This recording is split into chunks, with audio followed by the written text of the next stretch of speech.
Welcome, Rhea County football fans, to Week 6 of Rhea County's 2018 season as the Golden Eagles host the Bradley Central Bears. I'm in the booth with the Honorable Judge Jace Cochran. Thank you, Elmer. Always good to be here. Thank you very much, Elmer. Good to be back with you. You are in for a treat tonight, ladies and gentlemen, as the Rhea County Golden Eagles at 3-1 take on the Bradley Central Bruins at 2-2. Coming to you live from Bill Horton Field. All right, so we are getting ready. The Eagles are getting stage up. We want to thank everyone for tuning in. We want to give a warm welcome for everyone tuning in as you share this broadcast. We very grateful to our sponsors, and we would like to kick it to our title sponsor, Professional Therapy Services, part of Rhea Medical Center. Right now, we'll be right back.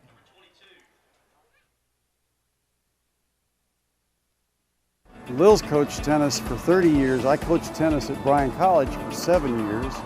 Really enjoy tennis. It's always been a big part of our lives. Feels great to be back out on the court. As part of Rhea Medical Center, Professional Therapy Services of Rhea County shares the same commitment to excellence as Rhea County Athletics. Let professional therapy get you back in the game.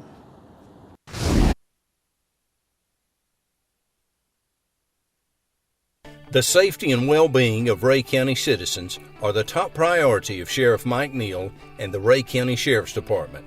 With programs such as the Senior Citizens Awareness Network, the highly trained volunteers of Rhea County Homeland Security, and the DARE program that works to keep our kids off drugs, Sheriff Mike Neal is looking out for you.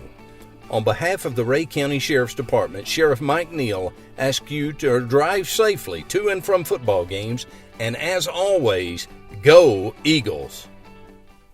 Hi, my name is Leslie Travis, and I want you to know the Tennessee Adult Education Program is here to help you earn your high school equivalency diploma. And the best part is that it's free. We have day and evening classes, and when you're ready for the test, we'll even pay for it. So tell me, why do you want to earn your high school equivalency diploma? To open up new opportunities for me. To accomplish my goal in life. Call us today at 844-688-7944 or find us on Facebook at Southeast Tennessee Adult Education.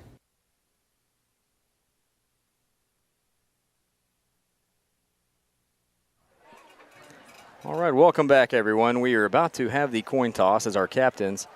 Chandler Kaler, number 42, number 57, Peyton Duggar, number 13, Aubrey Smith, and big number 78, Colton Edwards, will be leading the Rhea County Golden Eagles tonight. Rhea County looking to build off the momentum of last week's victory over Lenoir City. A fantastic and well-earned win. Elmer, we played so well in that second half. There's a lot of positive things to build off of as we head into this week's big showdown. Talk a little bit about what you saw that was positive in the second half. Well, I just really saw guts. There was second half adjustments. Mm-hmm. There was adjustments made over halftime. We came back and really gutted it out. That's right. Going into the break, locked up at 7 all. So it's really those second half guts is what we need that's going to have to carry us through a lot of these games in the second half of this season. And here come your Bradley Central Bears.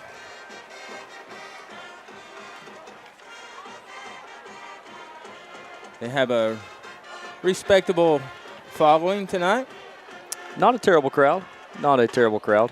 As usual, though, there are some Rhea County fans sitting in the visitor stands that might inflate their numbers by a little bit. Yes, sir. A little bit of green. That's right. Elmer, you used the word guts in the second half. I think that's a fantastic description for what Rhea County had going for it in the second half. And you also mentioned the coaching adjustments, and I do want to talk about that. We did a great job, our coaching staff did, of making those adjustments in the second half as we led 14-0, unscored upon in the second half, 2 touchdowns.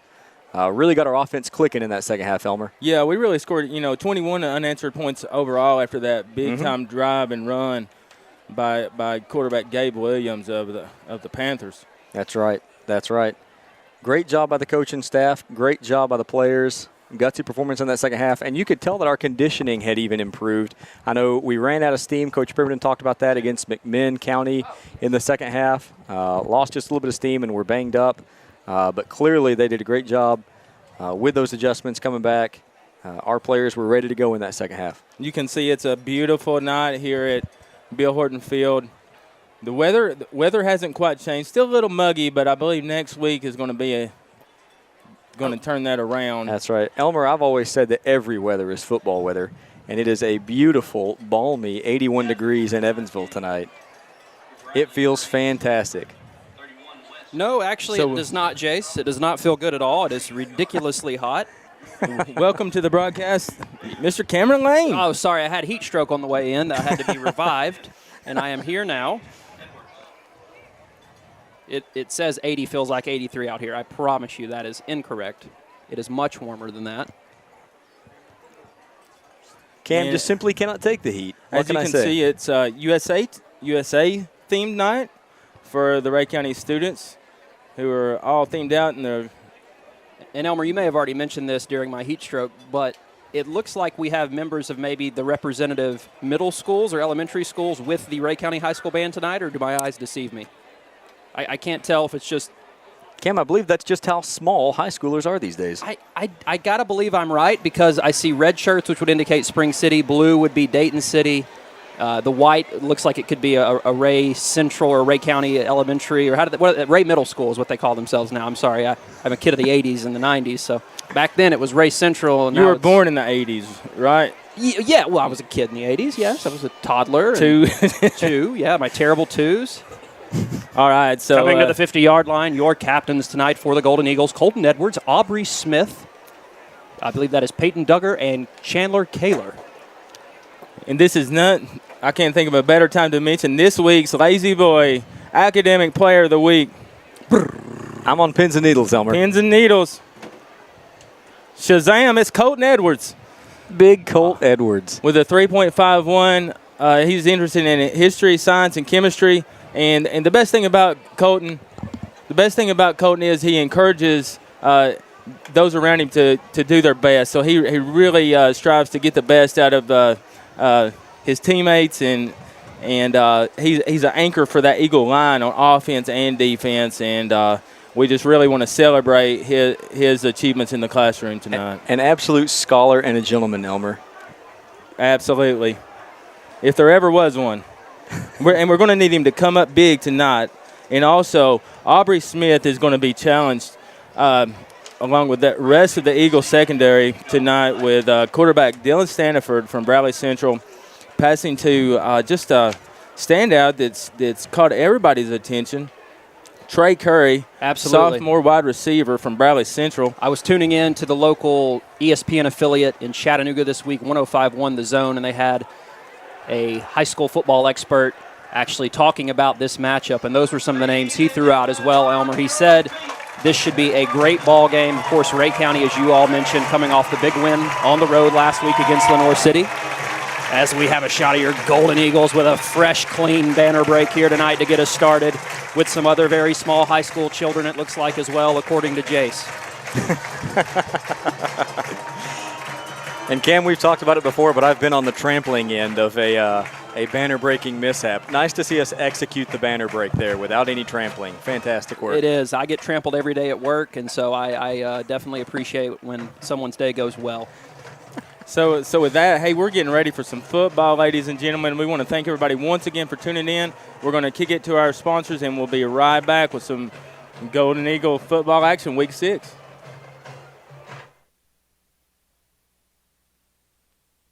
Hi, I'm Marcy Thurman with Market Street Hair in Dayton.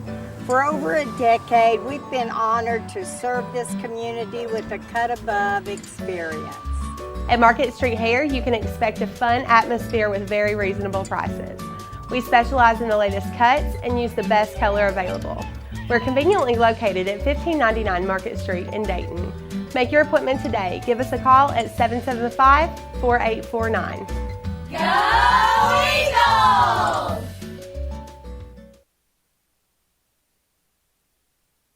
Hello, my name is Keith Butt, and I'm the youth pastor at New Union Baptist Church. We are a church that is for Rhea County, and that includes our students from Dayton and the surrounding communities.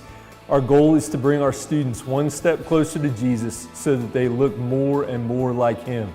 If you are a teenager, we would love to see. And welcome back as Hayden Frazier kicks off at his fielded at around the 17.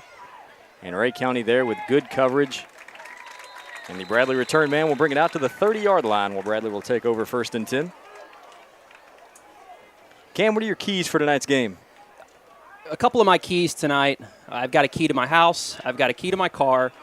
No, I believe, Jace, that it's very important for Rhea County to come out with a strong start tonight. You know, last week it took us a little bit of time. Got into the second quarter before we were able to find pay dirt. It took a little bit of time to find our rhythm, I believe. But this week, I think if we can have some good early defensive stands and find the end zone early, I think that would bode well for Rhea County. And so, honestly, it's also tonight, as we see on this opening play here, Bradley trying to string it out, trying to run left. Let's dial that back with a Ray Medical Center. Hold on a second. I'm not Our 100% instant replay sure who's having some problems. Here we go. A great job by the Rhea County run defense, that stretching that play to the outside. Sure, and was Aubrey Smith bringing him down. Was that Castaneda or Stringfell out there? Might have been. It'll set up 2nd and 10 for Bradley. And they fling it out. Quick hitter into the flat and breaking a few tackles is the Bradley wide receiver. He's going to pick up about 4 yards. Going to set up 3rd and 6 or so. That was Jacob Hutchison. To complete my thought from earlier, Jace, I would say my other big key to the game tonight, we do have to take care of the football and penalties like we mentioned last week. Obviously, that's always important in any game, particularly in what's going to be a close contest here tonight between Bradley and Rhea County. Holding on to the football and really minimizing your mistakes and penalties is going to be huge. My other thing that I would say is this is just really, it's a gut check and a litmus test for the Golden Eagles. It's a rivalry. If you can't get up for this game, you're not going to get up. And I know Coach Pemberton and his staff have these boys ready. So we got to come out with some energy and attitude and get going early. Those are my keys. Well said, Cam. 3rd and 6 now. Bradley looks to throw, and it's well defended by Rhea County. Bradley Goodwin almost jumped in the passing lane and picked that one off and housed it. And Jace, that's a good start for us, Jason Elmer. A 3-and-out early. You know, absolutely, that's a wonderful start for the defense. What a stop! What a tone setter for this ball game. Great opening series for the Rhea County defense. And fellas, I know I talk about it every week, and I've run it into the ground, and it's nothing earth-shattering. But for the Rhea County defense, we have historically, and both in this season as well, had really good run defense, as Aubrey Smith calls for the fair catch and collects it just inside the 30. But our pass defense is going to be tested tonight. Got to make sure we keep our receivers in front of us. All right, with that, we'll be right back.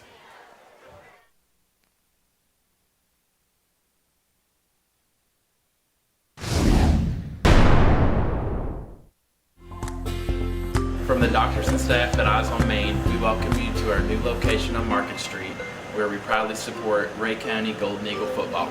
Go Eagles!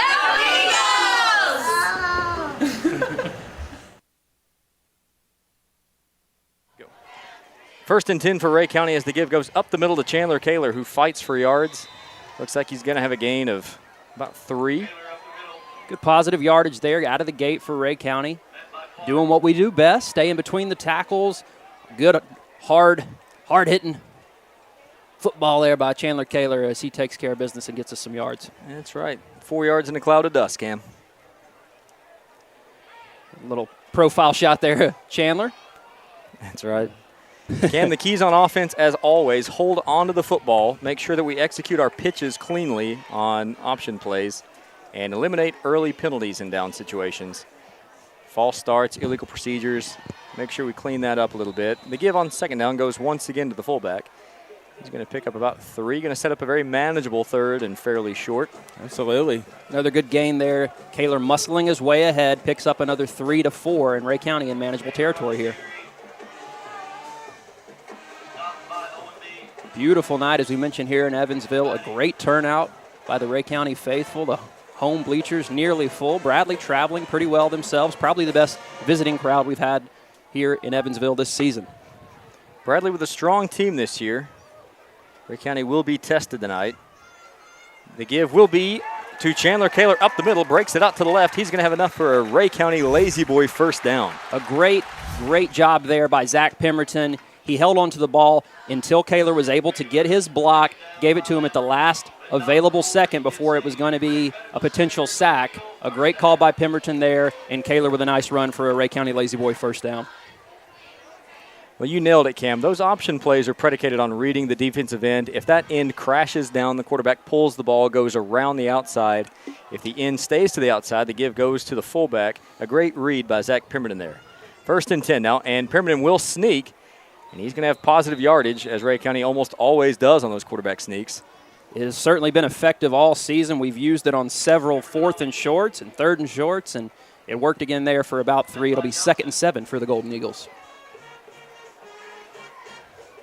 Slow and steady, ball control, keep the hands out of that potentially high-octane and dangerous offense of the Bears. That's right, Elmer. I like the first down opening sneak. Just pick up a few positive yardage, see what's there. Rhea County can oftentimes get about 5 yards per sneak. The give goes up the middle to Bo Garmany. He's breaking tackles. He is trucking fools for another Rhea County lazy boy first down. You know, and I think these boys must have heard me when I said they got to come out with some attitude and swagger here early and get things going, because, man, they're doing just that, Elmer. Shazam. Shazam. Thank you. A fantastic run by Bo Garmany there. Yeah, let's see if we can get another quick look at this run by Bo. Bo knows. Nice. Look at that. Two Bears on their the pulling guard made their an bear excellent tails. block. Yeah. Gavin Morrison in motion. The give goes once again to Garmany, who breaks it out to the right side. He goes down the right sideline. He's going to be brought down at the sideline, but not until he gains about 16 yards for yet another Rhea County lazy boy first down. Shazam, Bo Garmany. Bo Garmany reclining in to another Rhea County lazy boy first down. Guys, our offensive line has been a bit decimated by injuries, but, man, this group is really getting a good push off the bat. Sir. You're absolutely right, Jace. Great blocks by Peyton Duggar there, as well as by number 54, Asa Patton. Yeah, and Dylan Reed was leading the block out there on that corner. Can't ask for a much better start for your Eagles than what we've seen so far, boys. They give once again, go up the middle to Chandler Kaler. He rumbles and he stumbles. He's going to have a very positive gain. It'll set up 2nd and short for Rhea County. It's a gain of about 8. And this is the Rhea County that we are used to seeing. This is the Rhea County we've seen the last few years, just moving the football, overpowering their opponents on the line, and getting things done on the ground. That's right, and this is really just fullback dive after fullback dive. And we are having a lot of success between the tackles right now. Guys, I say we keep doing it until they stop us. Rhea County now with a no wide receiver set. This is a jumbo package. And the give will once again go up the middle. It looks like it'll be yet another Rhea County lazy boy first down.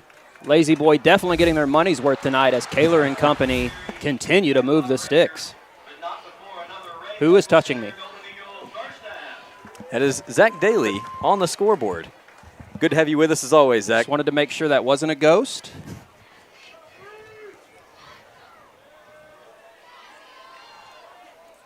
So about midway through the first quarter here, and it has been all Rhea County forcing an early 3 and out and moving the chains here now.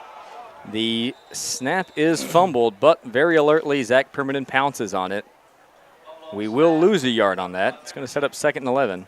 Speaking of pouncing on it, we'll go ahead and give our first shout out to our post-game meal sponsor tonight.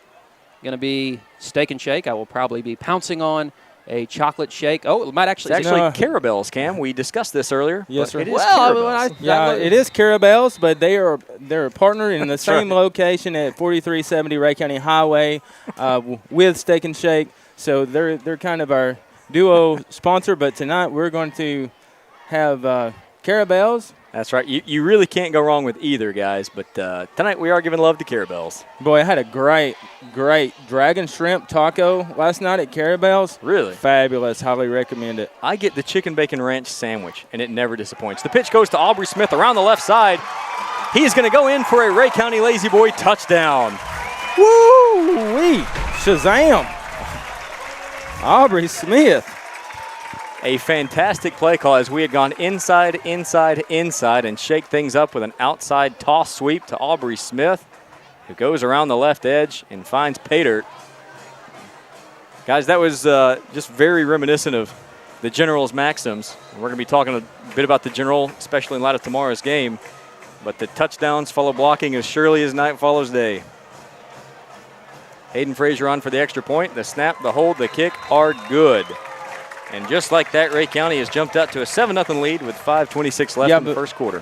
It sure is. Before we kick it to our sponsors, let's get a second look at that run by Aubrey.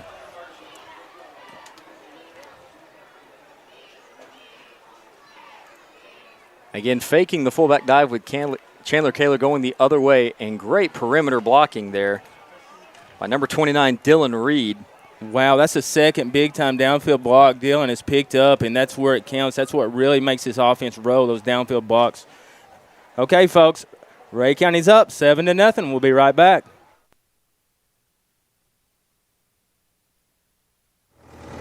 So the crowd of the Southland Band now is concluding its pregame performance here on Shields Watkins Field. And now the Tennessee Volunteers are massing in the North Tunnel. There's emotion and passion, you can tell it. The tee opens, and now the emotion and passion of the fans comes to the forefront as the Tennessee Volunteers come running through the tee.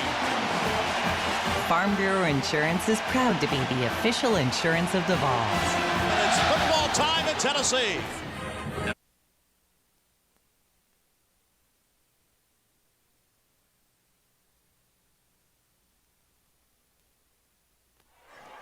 And we are back now. Rhea County offsides on the kickoff as they blow it dead. As you heard, that was our dear sponsor, LeBron Purcell with the Rhea County Farm Bureau, the best in the business. They've been serving Rhea County since 1929, and they have a new office. They have a new location in Spring City now. You can reach them at 452-1001, and they're actually in the works of building a fabulous new place of business. It is really coming along, Elmer, in Dayton. It looks like it's going to be fantastic. Many kudos to LeBron and company there as Hayden Frazier will re-kick from the 35. Also want to sing Elmer's praises there for playing his favorite commercial and sponsorship ad that we have featuring Farmer Charlie and the Tennessee Power Tee being chopped into the cornfield. Of course, victory on Elmer's mind after our touchdown, as the Vols will no doubt garner in victory tomorrow night in Knoxville against the Gators of Florida. No doubt. And I have something really special for you guys at tonight's halftime show, something that's really just released. Just trust me, folks that are tuning in, something very special. Yep. Very special. Guys, I don't even know what this is. I'm in suspense. I don't either, and I promise you, if it has anything to do with Alabama and gives them any sort of accolade or attention, I promise you I will leave the broadcast and never come back. I'm an Alabama fan, but you never hear me talking. It's almost boring at this point to be a... Elmer's just kidding, ladies and gentlemen. Hayden Frazier will be backed up, kicking off from the 30 now after the last kick goes out of bounds. Bradley, instead of taking it at the 40, will simply make Rhea County re-kick. So here we go once more. Take 3. And the kick will be fielded just inside the 20. And the return man will only make it out to the 32. They lose the gamble. They should have accepted the penalty for kicking the ball out of bounds. That did not work out for Bradley. Little snafu there by our scoreboard. Usually error-free, but we're going to give him a mulligan on that one. He credited Bradley Central with that touchdown, but generous man, that Zach Daly. Thanks to James Pierce of the Rhea County Sheriff's Department for giving us a call in for that correction. I was wondering why you answered with such angst and worry, Elmer. Standing for back in the shotgun now. We've got trips left open for Bradley. 3 wide receivers off to the left. The give will go and brought down almost immediately is the Bradley Central ball carrier. We're still not 100% sure of his name. The Bradley County roster that we were sent does not include a number 2. That's right. He is brought down by Braden Davis. A fantastic play on the edge. Brings the Bradley Central running back down for a loss of 1. That'll now bring up 2nd and 11. Let's see if we can squeeze in another quick play. Wow, just going nowhere. There was some, I don't know if we cut it out of that replay in time, a little movement on the defensive line, but I think we're afforded a little movement as long as we don't go off sides. That's right. Well, the snap had not been made yet. I would like to think that the defender gets an opportunity to go back to the other side of the line of scrimmage if the ball has not yet been snapped. Should not have been a dead ball penalty. But once again, here we are now. Now a more manageable 2nd down for Bradley. And running the option left is Standifer, who makes the pitch. Braden Davis is out there, and he will bring down the ball carrier. Fantastic play once again by Braden Davis, ranging to his right. What a play. It'll bring up 3rd and 6 now for Bradley. Let's get another look at this stop. He's been all over the field. Braden Davis, look at him. He's not fooled. A great job of keeping his assignment. Disciplined play. Good job of our coaching staff to scout the team on that. 3rd and 6 now for Bradley. Standifer looks to pass. He's going to go over the middle. It is high, but it is reeled in. That is number 12, Trey Curry, the sophomore. A fantastic catch over the middle. It will result in a 1st down for Bradley Central.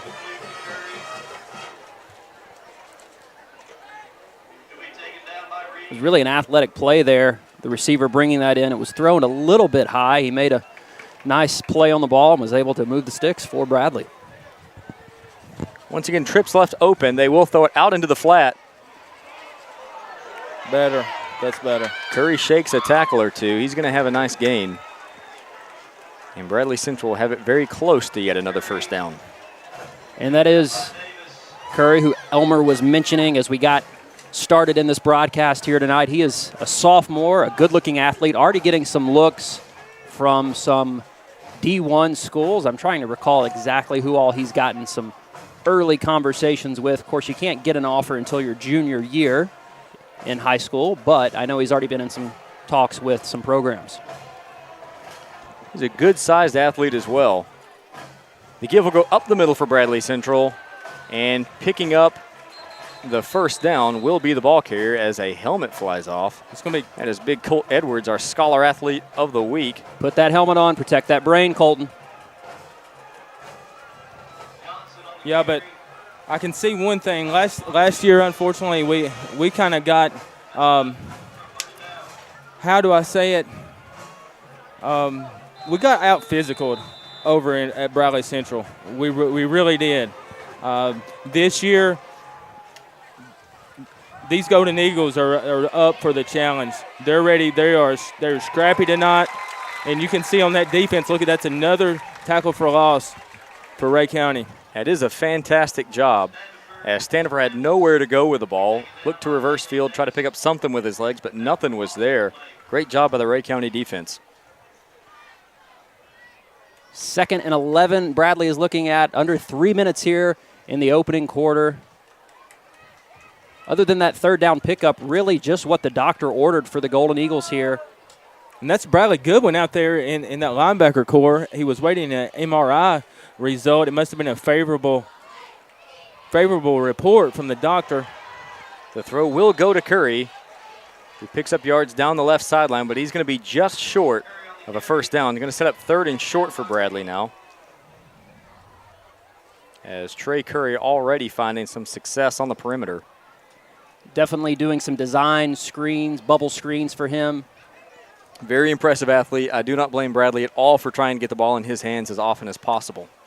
He is always the question for teams every week, and the teams have to come up with an answer for him.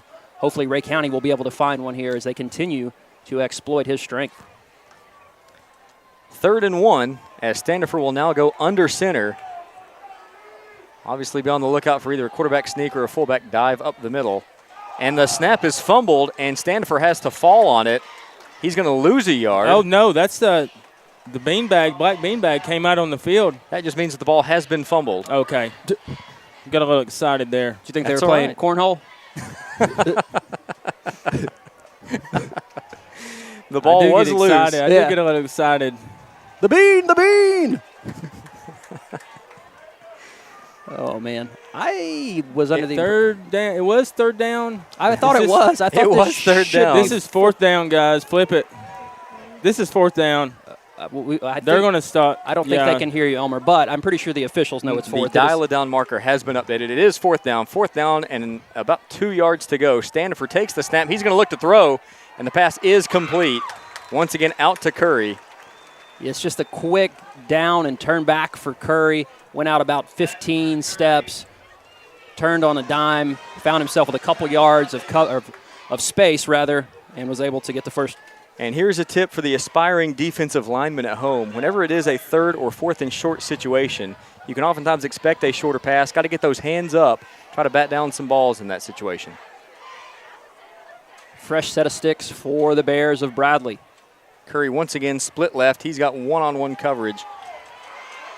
And Rhea County misses a few tackles as the give has gone up the middle. And it's going to set up first and goal for Bradley Central.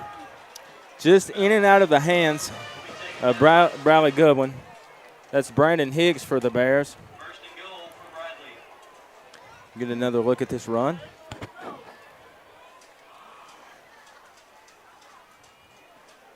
Good play by Bradley, catching the Rhea County defense off guard. Good saving tackle by Aubrey Smith. Bradley has it first and goal from the 8 as Standifer is in the gun, takes the snap. He looks to throw. There is a flag down. It's going to be a touchdown, but, guys, I smell what might be an offensive pass interference call. It looked like there might have been a pick set on that play by the Bradley wide receivers. Let's see if we can get a replay. It certainly was somewhat reminiscent of that play that Dabo Sweeney called to win the national championship. Technically was a pick on that play, I believe, Jace, that Clemson ended up beating Alabama on. You're exactly right, Cam. Yeah, and it was a similar route here. It was really Curry running across the middle. I don't know if we can get a replay here. And he really freed up his man. We're going to wait and see what the official call is. It's actually going to be an illegal procedure penalty on Bradley Central and not the pick. So we're going to run that back as they walk off those yards. And an illegal procedure penalty will often mean that there weren't enough men on the line of scrimmage at the snap, or perhaps too many men. It is more than likely what that call is, and Rhea County catches a break as it waves off the touchdown. They do, and when I saw Standifer looking towards Curry's direction on that last play, I assume, and we may see it here, that they just throw the ball up to Curry. I think he's got a little bit of height on everybody on the field, and they probably just give him a chance to make a play. Rhea County definitely shading towards his side of the field as the give will go up the middle, and in for the touchdown is the Bradley Central fullback running hard. There are no flags on the play.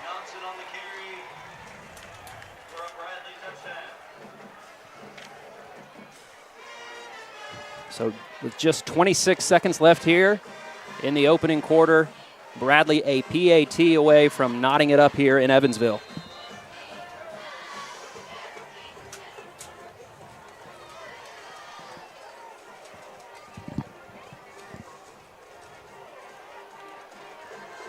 And the kick from Sebastian Janikowski is good. Yeah, Seabass with a beautiful strike there. It actually just landed up by the old... what did we call that? Oh, Baggett was the name of that in high school. The old Baggett. Right. Yeah. Seniors would notoriously find their way, skip up to the Baggett, grab some chicken tenders and some tater logs, and make their way back down the hill, unbeknownst to their teachers and administrators. Certainly. You are dating yourself now, Cam. That's no doubt. That's well, what was it called when you were in school, Elmer? I believe Baggett was. Yeah. Okay. So yeah. Wow. I don't know what they call it now. It's I think under new ownership, and there's a post office and a horse stable and all sorts of things up there now. Guys, that is big Clay Shoemaker, who is listed at 6'4", 225, kicking for the Bradley Central Bears, and I think he has every bit of that. My goodness. Yeah, he's a big boy. That's a big boy. He really is, and it seems like every year Bradley has a pretty strong kicker. I know that they have quite a prestigious soccer program over there. I'm not sure if this kid plays, and I'm actually now receiving word from our in-house soccer guru that Bradley's actually not a very good soccer team. I thought that they were. The kick will bounce into the end zone, and Rhea County will take over 1st and 10. We'll be right back after this.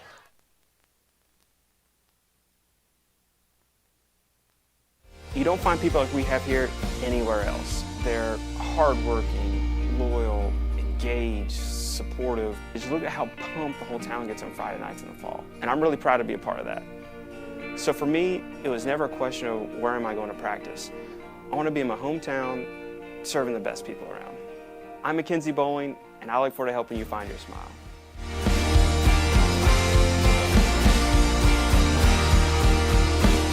And we are back where Rhea County will take over 1st and 10 at their own 20. The give goes up the middle to Bo Garmany, who has running room. He breaks it to the outside. Look at him go. Bo Garmany taken down by a shoestring tackle as he gets to the opposing 41-yard line. A fantastic first down run by Bo Garmany. He was really showing off the wheels on that. And no offense to our previous Ray Review sponsor, Mackenzie Bowling, but Bo Garmany just helped me find my smile with that huge carry for the Golden Eagles. Absolutely, and that's going to be a huge Rhea County first down. Shazam to Bo Garmany. Brought to you, as always, by Lazy Boy. And that will do it for the first quarter here as Rhea County is tied up with Bradley 7-all. We'll be back in just a moment.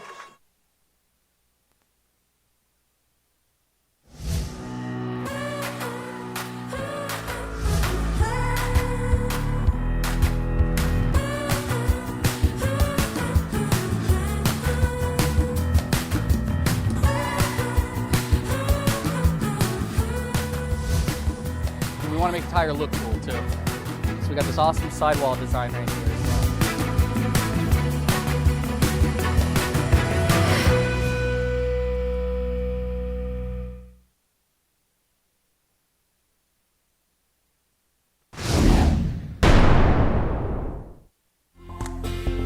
From the doctors and staff at Eyes on Main, we welcome you to our new location on Market Street, where we proudly support Rhea County Golden Eagle football.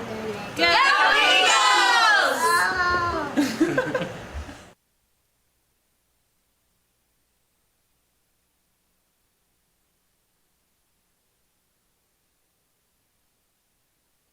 First and 10, the give will be not made by Pemberton, who keeps it, goes around the right edge with an excellent pickup around the right side. That's going to be enough for another Rhea County Lazy Boy first down. Absolutely. Zach Pemberton there showing some more love to our sponsors, using his eyes, brought to you by Eyes on Main, and running on Nokians once again, picks up another Rhea County Lazy Boy first down. Just a great push by the offensive line. Truly, that give was there with a fullback and with Pemberton keeping it himself. We're doing a great job of blowing the Bradley Central Bears off the line of scrimmage. So proud. You're right, Jace. I'm so proud of this offensive line tonight. The give will go up the middle. Chandler Kaler fights for yards. He's going to pick up a couple, and a late flag will come in. He didn't get. There was a lot of extracurricular activity going out on the perimeter there. It was almost as if they had the ball. Two players, a Rhea County and a Bradley player, got tied up. Yeah, so Chandler gets stood up out there, and these officials, I can see they're really trying to sort this one out. See if we can pick it up. We had two linemen pancaking a Bradley Central Bear. We'll see if any of it occurred after the whistle or not. It was great blocking nonetheless. Yeah, pancaking. I wish these refs would hurry up. Boo. We're getting boos. We're getting jeers. We're getting jeers. We do have a dead ball personal foul. They're going to be offsetting. Oh, it's offsetting on Rhea County and Bradley. Yeah. And we will replay first down, which that winds up being pretty positive for Rhea County. So instead of a 2nd and 8 or 9, we get 1st and 10. I will take that. I'm loving it, and that's a you can give them a Rhea County Lazy Boy. You better believe it.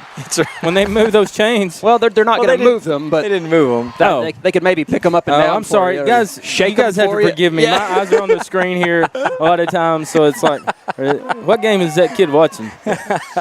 Bo Garmany back in at fullback now. 1st and 10 for the Golden Eagles. The give will go to Garmany, who is running hard. He pops a Bradley Central defender's helmet off. Ouch. And he will pick up 5 on the carry. Guys, such hard running from Bo Garmany so far tonight. Well, he's been on fire. On fire. Let's take another look.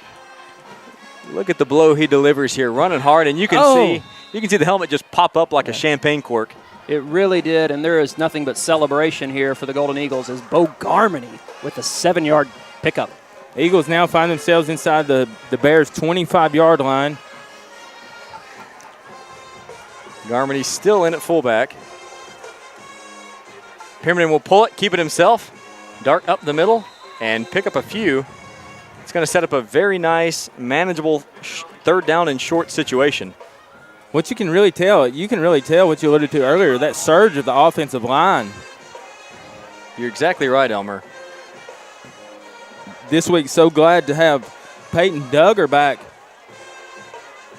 This week, we was missing him last week. That's right. Hopefully we continue to get a little bit healthier. We've had some players banged up in the past few weeks. Here we go, third down and a short 2.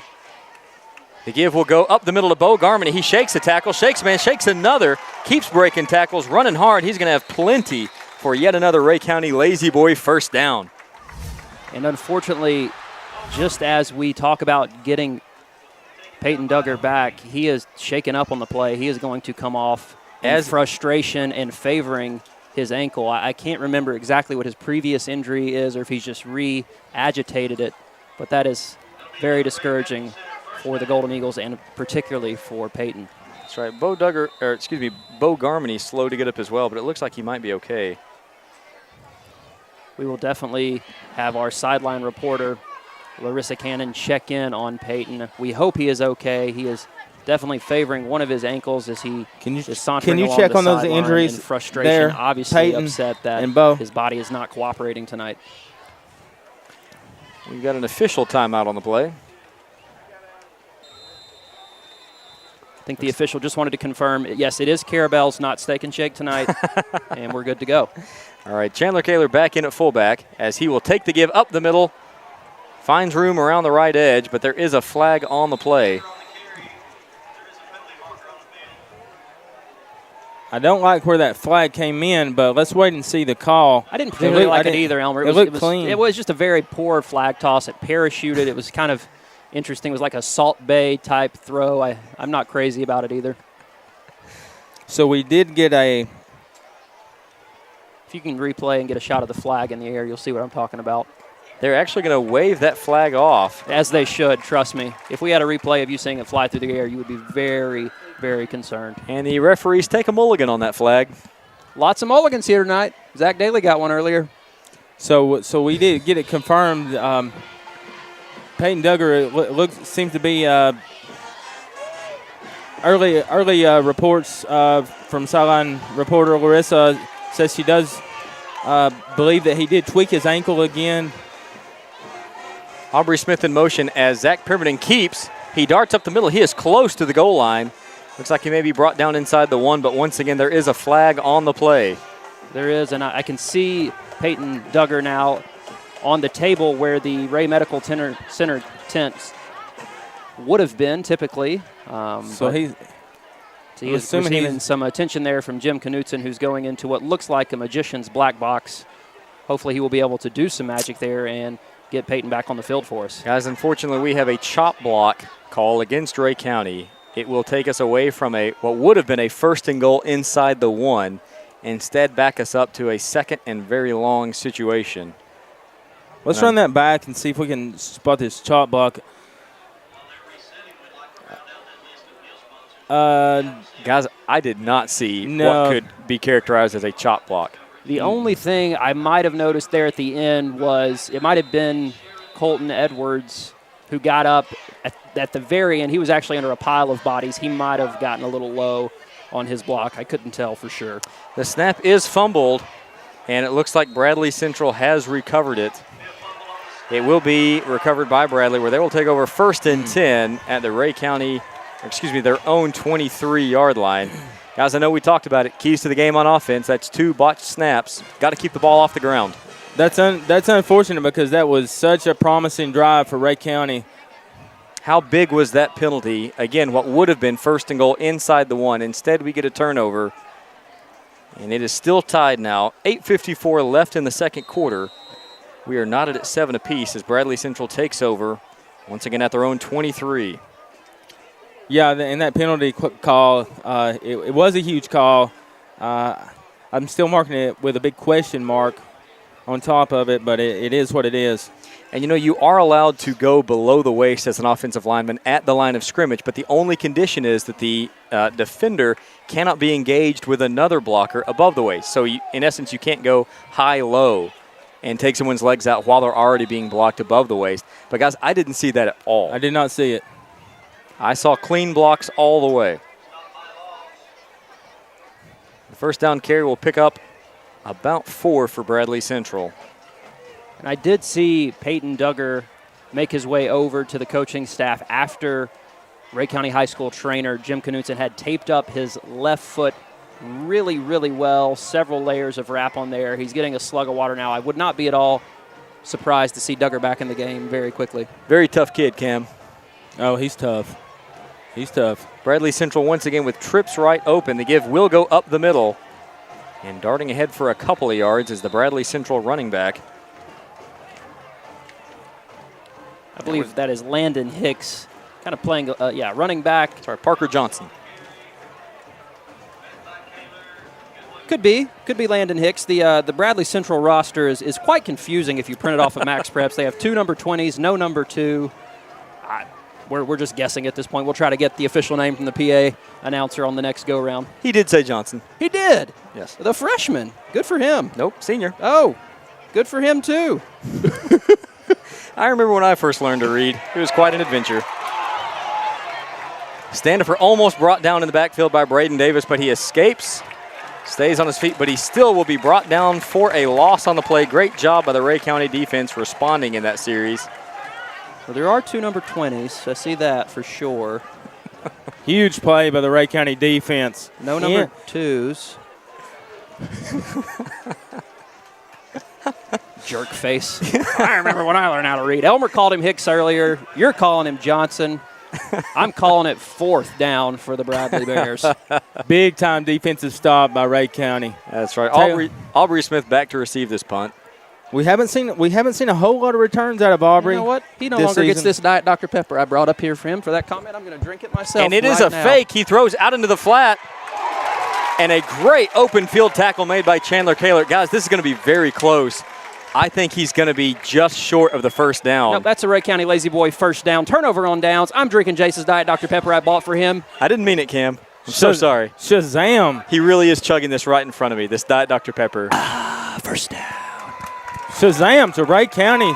Rhea County's Chandler Kaler and that Taylor Owenby's defense for blowing that play up.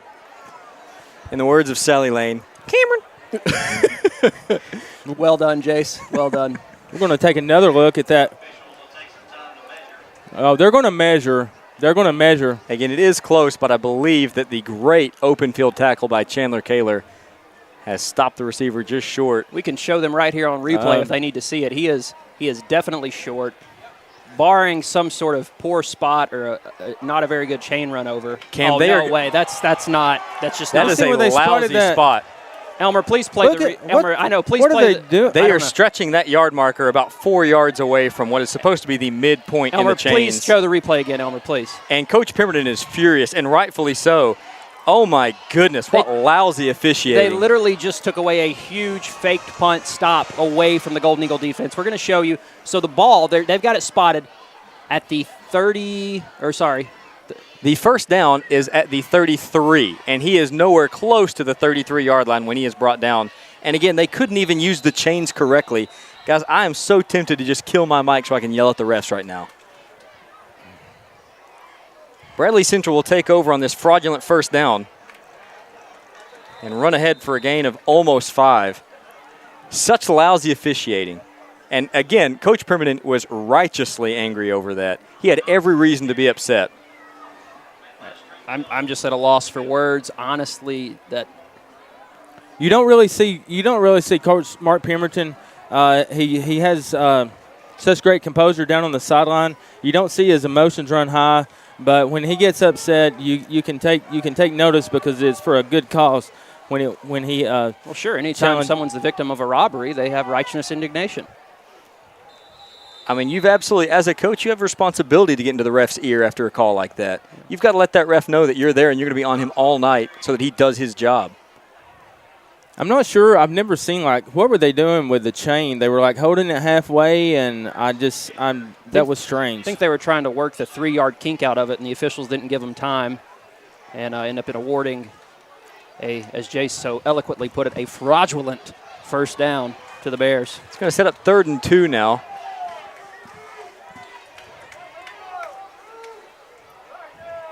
And Standiford will keep. He's got nowhere to go as big number 60. Well, I wouldn't be so sure, guys. They might give him a first down there. Luis Castaneda is there on the stop. And Bradley Central will bring out the punt team. No doubt they'll fake it again because they know no matter where it's spotted, it'll be a first down. Okay, that's my last one, I promise. No, keep going. Cam, you got to put on more steam. Let's go. I'm excited to see Aubrey get a chance for a return. We've seen him run those back. And it will be punted away, end over end. And Aubrey Smith calls for the fair catch and collects it at the 27-yard line, while Rhea County will take over 1st and 10. 4.5 minutes left to go in this first half. We'll be right back.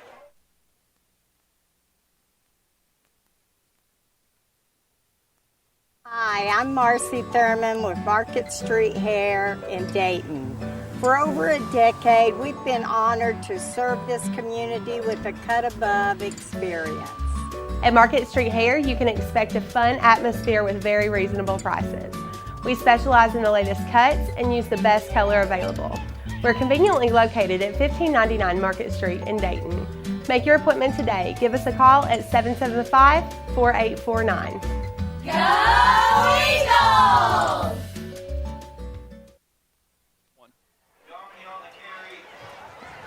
And welcome back as Bo Garmany on first down picks up about 7, a very positive gain. Friend of the program, Bimbo McCauley, has just texted in to let his thoughts be known on that spot as well, and he is not liking it either. And Bimbo definitely knows a man of precision and accuracy and integrity, and he would never, ever make such a silly mistake, a dishonest mistake, as those officials just did. You're exactly right, Cam. Once again, Bo Garmany in at fullback. He leads for Pemberton, who cuts back across the field. He's got running room. He makes another man miss as he cut backs to his right. He stiff arms. He is still running, and he is brought down inside the 5-yard line at about the 1. Are you kidding me? Fantastic response, Elmer. No flags, no laundry. Zach Pemberton reverses field 2 or 3 times, almost pulls the old Barry Sanders move to get the defender turned around. That's ball don't lie, Bradley. I'd love to give Zach a lazy boy touchdown on that run. It was definitely worthy of one, but he's got a big lazy boy first down shazam to senior quarterback Zach Pemberton. What a run. Can't wait to run that one back. Let's hope Hayden Frazier can punch this one through. Well, for the extra point, yes. Oh, yeah. Okay. Once we score. I get ahead of myself. The give goes up the middle to Bo Garmany, and it looks like he's got enough. We'll see if the refs can properly spot this. You've got to be kidding me. Guys, he was laying across the entire line in the end zone, and they're not going to give him this touchdown. It's the front plane, guys, not the back plane. Let's run back just the spot of this spot where Bo is. Can we run it back just a little bit more? Bo Garmany clearly across the plane of the end zone, but again, the referee's not giving it to him. But nevertheless, we're on about the 2-inch line now. Zach Pemberton under center. I predict a sneak, and here it is. As he plunges ahead, we'll see. We do have a touchdown signal. It is a Rhea County Lazy Boy touchdown by Zach Pemberton, and I'm glad he gets to finish it off. Absolutely. And there's Zach right there leading this team. Also, you can see very encouraging to see Peyton Duggar back out there on that series. You're exactly right, Cam. We'll see if Hayden Frazier can punch this through now, as Rhea County has taken a 13-7 lead with the extra point pending. That is a Lazy Boy touchdown. Shazam. And the snap, hold, and kick are good. And at what used to be the sign of the dancing football, it is Rhea County 14, Bradley 7.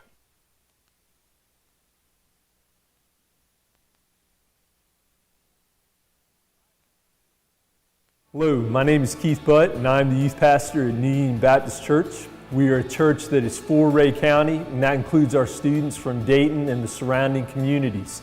Our goal is to bring our students one step closer to Jesus so that they look more and more like Him. If you are a teenager, we would love to see you on Wednesday nights at 6:30, and we would like to invite all of you to join us on Sunday at either our 8:30 or 11 o'clock services. Hopefully we'll see you here, and I look forward to seeing you and your students at the Rhea County football games. All right. Once again, a moment of silence for whatever has died in Cam Lane's small intestine, as Chig Frazier will kick off now, having gone up 14-7. I truly need a colonoscopy, an allergy test, and anything else that could discover whatever vile thing resides within. Foul spirits. We need an old priest and a young priest. Hayden Frazier kicking off now. It is fielded. A fantastic kick. It is bobbled. He still can't pick it up, and he picks it up on a knee. Unbelievable. Inside the 5. What a botched kickoff return by Bradley Central. All right, we're gonna catch the tail end of this. A fantastic kick, but he can't seem to pick it up. Gets on his knees to collect it, and only does so while his knee is still down, meaning he is down inside the 5. That is quite possibly one of the worst kick returns you'll ever see.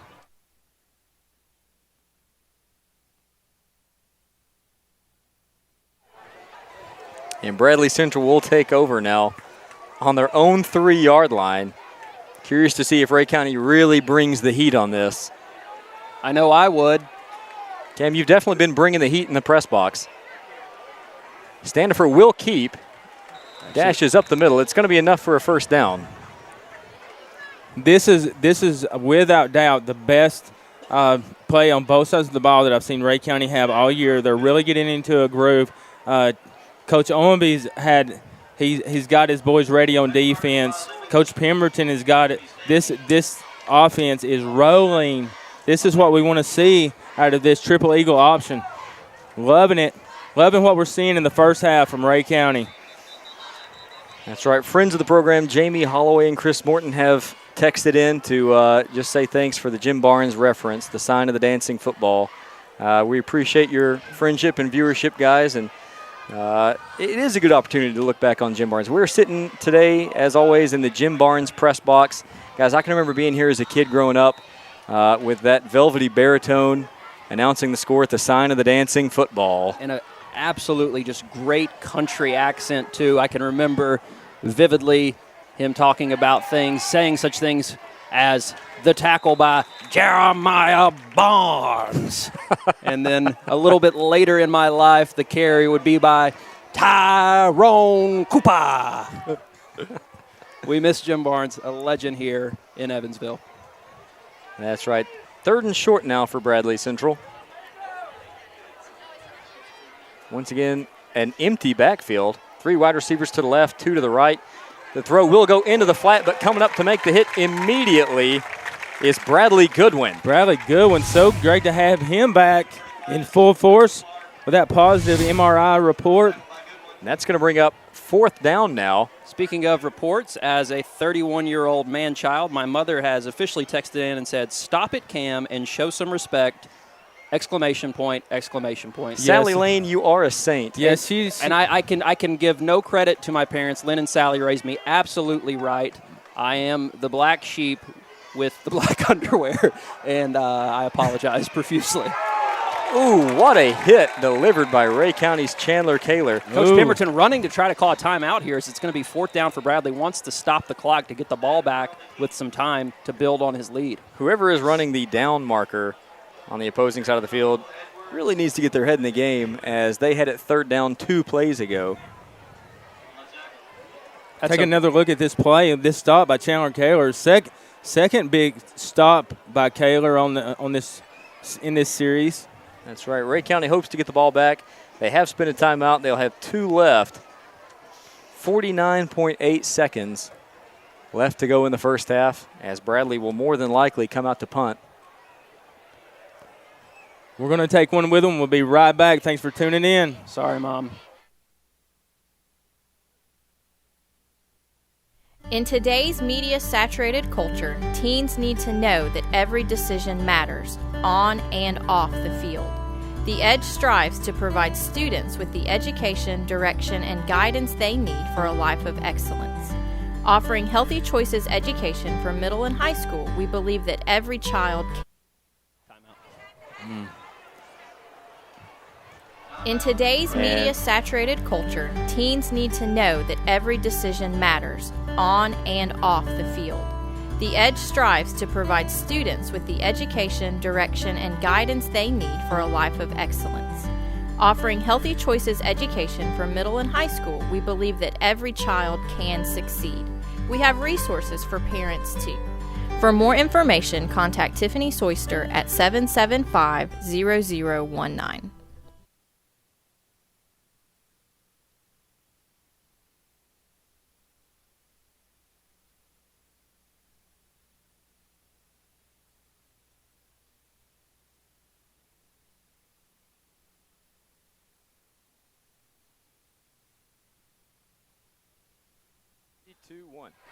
And we are back now as Bradley Central will come on to punt. Just under 50 seconds to go.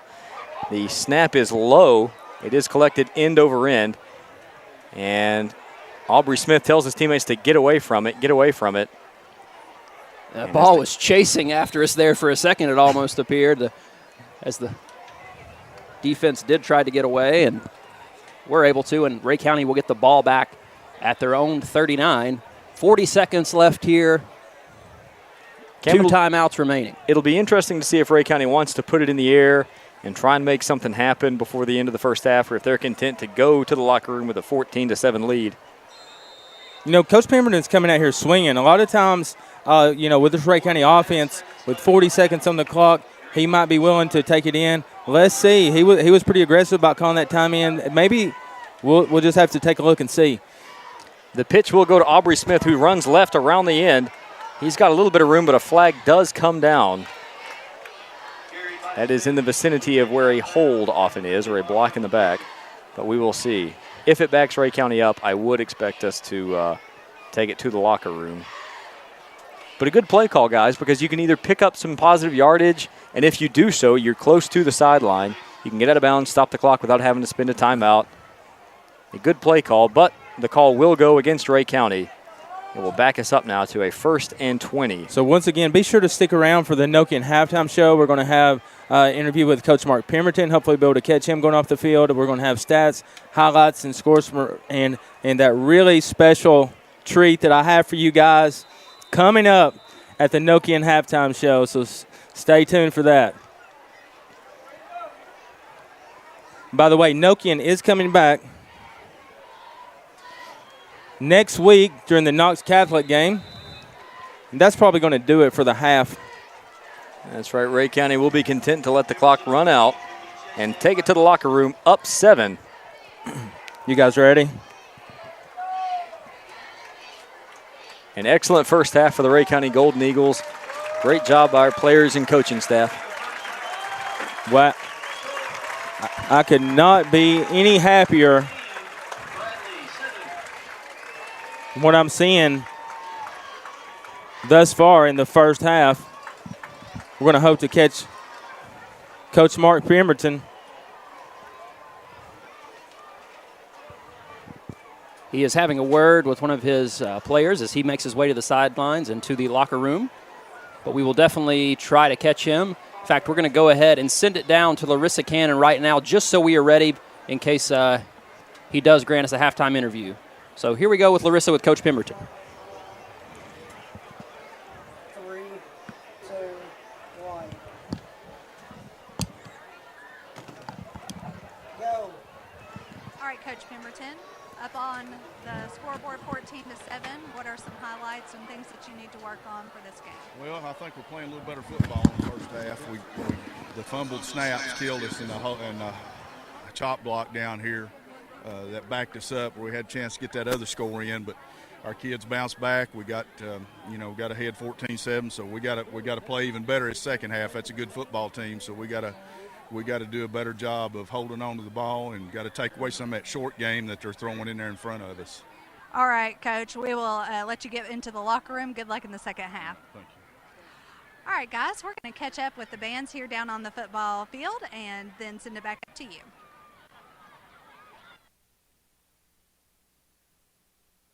All right, so there you have it. Getting ready for the Nokian halftime show. You're watching Week 6 of Rhea County football as the Golden Eagles are leading Bradley Central 14-7. At the break, we'll be right back with, looks like Bradley Central Band is staging up right now. We're going to be right back with the Nokian Tires halftime show and see if I can come through with that special treat for you guys.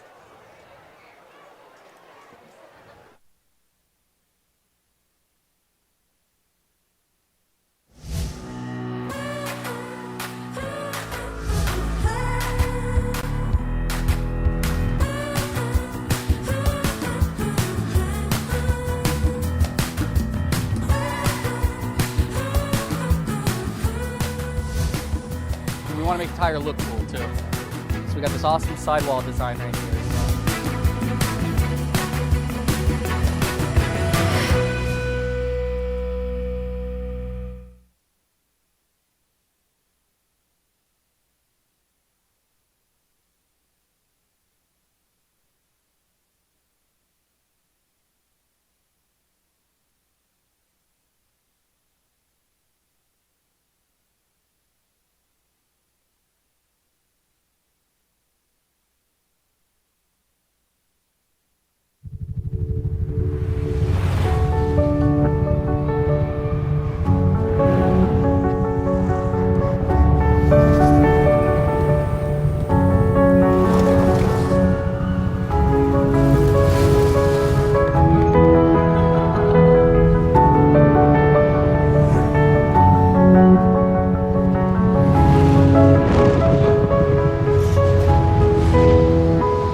want to make the tire look cool too.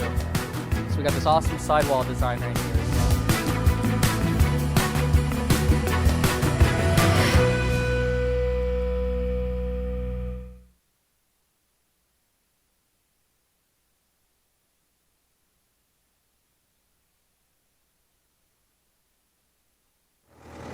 So the pride of the Southland Band now is concluding its pregame performance here on Shields Watkins Field. And now the Tennessee Volunteers are massing in the North Tunnel. There's emotion and passion. You can tell it. The tee opens, and now the emotion and passion of the fans comes to the forefront as the Tennessee Volunteers come running through the tee. Farm Bureau Insurance is proud to be the official insurance of the Vols. And it's football time in Tennessee. And on behalf of all of us at Farm Bureau Insurance, go Eagles.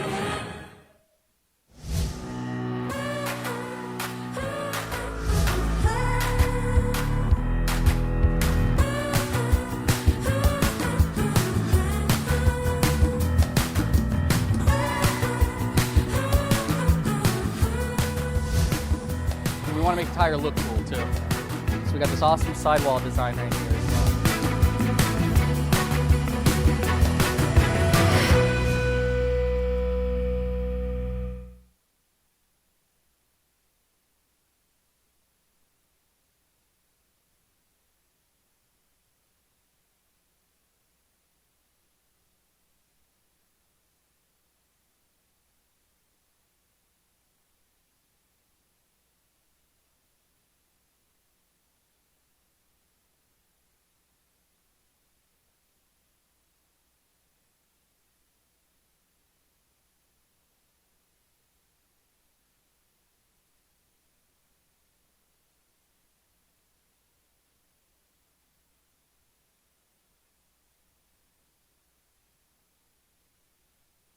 The safety and well-being of Rhea County citizens are the top priority of Sheriff Mike Neal and the Rhea County Sheriff's Department. With programs such as the Senior Citizens Awareness Network, the highly trained volunteers of Rhea County Homeland Security, and the DARE program that works to keep our kids off drugs, Sheriff Mike Neal is looking out for you. On behalf of the Rhea County Sheriff's Department, Sheriff Mike Neal asks you to drive safely to and from football games, and as always, go Eagles!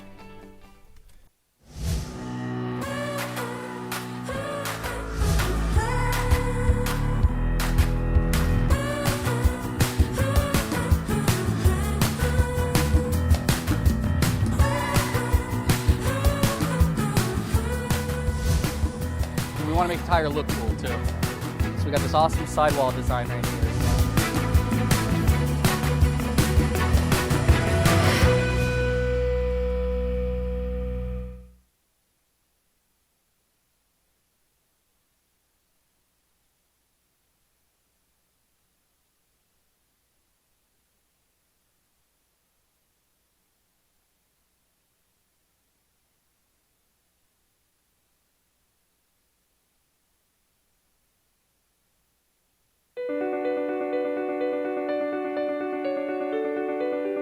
It's overwhelming sometimes that you have someone that if something happens, they watch your back. It's one of the things that I like. It's personal to me to knowing that if I can come in and rely on my team to help me out if I don't know anything, or that or vice versa if they feel the same way. So it's a humbling experience.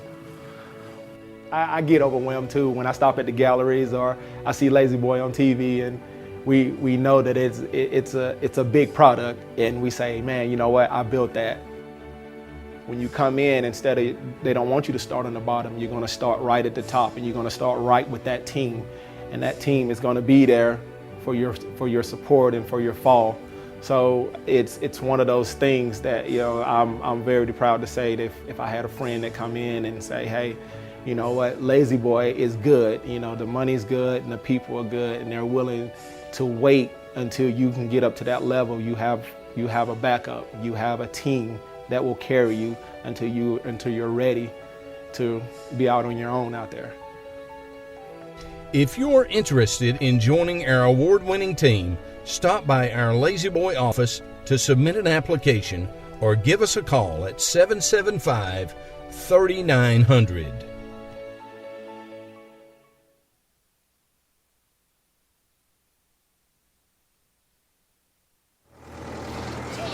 Southland Band now is concluding its pregame performance here on Shields Watkins Field. And now the Tennessee Volunteers are massing in the North Tunnel. There's emotion and passion, you can tell it. The tee opens, and now the emotion and passion of the fans comes to the forefront as the Tennessee Volunteers come running through the tee. Farm Bureau Insurance is proud to be the official insurance of the Vols. And it's football time in Tennessee. And on behalf of all of us at Farm Bureau Insurance, go Eagles!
All right, Rhea County Golden Eagle fans, thanks for hanging with us. I've had a little bit of issues dialing up this special treat for you guys. But tomorrow, high noon, marks the 20th anniversary of a big Tennessee win over Florida. And one of Rhea County's very own is part of the photo and experience that basically appears to it's going to live forever. And that's hats off to good friend Dennis Tumlin. And we're going to try to this video was created. This video was just created. Was just created today. Anyway, let's roll that footage. To be honest with you, I haven't even seen it. I haven't had a chance to see it myself. It was sent from Mark Packer of WVLT out of Knoxville. Special thanks to him and his crew. So we're just going to check it out, and relive this experience. So we're 20 years later from the win over Florida, 20-17 in overtime. And here's where I was. The kick is in the air. Jeff Hall had just made the field goal to give Tennessee the lead. The kick by Hall is in the air. The kick by Hall is good. We were watching Cooper Collins of Florida try to force double overtime. So the score, Tennessee 20, Florida 17. And the Gators, with the field goal made, will tie the game. Snap, the kick is in the air. My photographer from 20 years ago is much older now. It's Carrie running the camera now. She was 6 at the time. But I had told the photographer, if they miss it, get ready to run. And the kick this time is no, sir-ree. When we saw that the kick went wide left, and we knew that pandemonium was about to reign, we took off. Pandemonium reigns. Unbeknownst to me was this guy, Dennis Tumlin. We were just sitting here hoping he would miss, watching the kick, and we thought it was going to be wide right for our perspective, and we saw the refs making the signal. It was time to go. Everybody behind us already said it was time to go. Final score, Tennessee 20, Florida 17. First thing we had to do was to get past security. When you got across the wall, security was thick, and I had to put a spin move on a state trooper. Now, we pause our story here. There is a spot in the video to where you make the decision you're going up there on the goalpost. First move was out across the end zone, and then I turned back and saw the end zone, the goalpost starting to go down, and I decided that's where I was headed. Just had to be over here helping to get it down. When the pins, there's a couple pins right here, and when those pins broke, the goalpost spun this way, so this bar was laying down on the ground, and we were trying to figure out how to finish it off. And the goalpost started marching its way across. If you'll remember, the goalpost started going across the middle of the field. And so I looked up and I thought, right there's the perfect vantage point. What's funny is that Dennis Tumlin and I became friends somewhere in the middle of all this, and then figured out the connection on the 1998 National Championship win over Florida. You know, what's kind of funny is that somebody in the newsroom said, what was the significance of the glove that he was wearing? Because he had one glove. Well, he had gotten it from Raynoch Thompson, who was a linebacker at the time. So he's wearing this one glove, kind of a lucky glove, Sure. you know, like Michael Jackson, just not Michael Jackson's glove. So when he gets out there, the glove helped him get past all the other guys who were trying to get up on the goalpost and kept slipping off. Right. But he had the one glove that helped him to get up on the goalpost, and then has this for the rest of his life, him sitting on the goalpost. That is really cool. You mentioned in the story that you became friends. Yeah, we just met because of Rivalry Thursday back at the beginning. He was working for Coca-Cola, and so we connected that way and got to talking about stories and realized we almost run into each other out there on the field, and you know, it was just a great fun event. Oh, that is so cool. Great deal. So cool. All right, let's check in again about the weather. See what the weather's going to be tomorrow.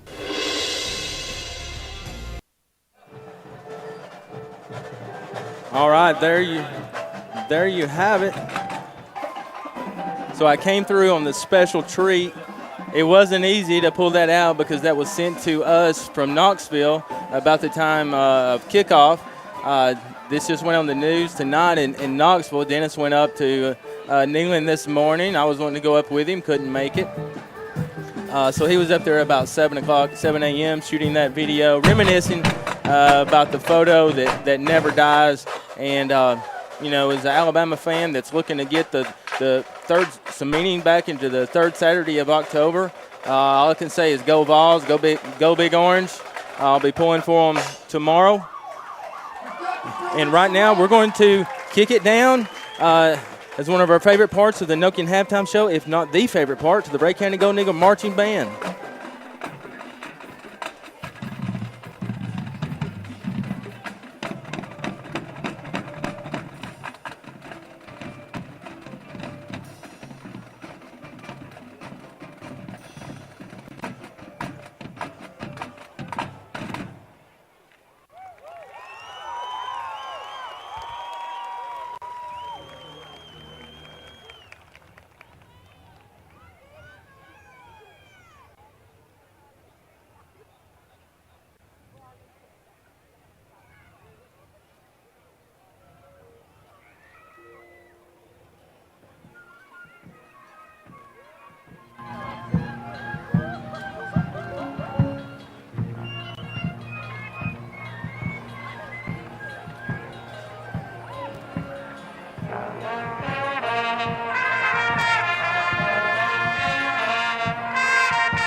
Hi, I'm Marcy Thurman with Market Street Hair in Dayton. For over a decade, we've been honored to serve this community with a cut above experience. At Market Street Hair, you can expect a fun atmosphere with very reasonable prices. We specialize in the latest cuts and use the best color available. We're conveniently located at 1599 Market Street in Dayton. Make your appointment today. Give us a call at 775-4849. Go Eagles!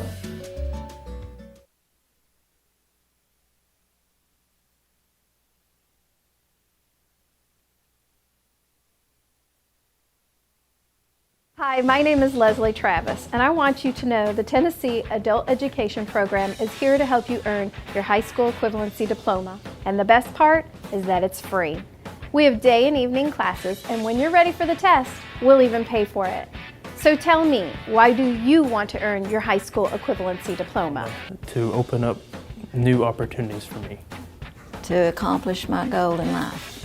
Call us today at 844-688-7944 or find us on Facebook at Southeast Tennessee Adult Education.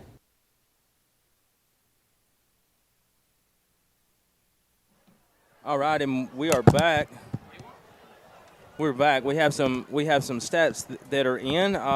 Rhea County has a total of 442 yards. Shazam.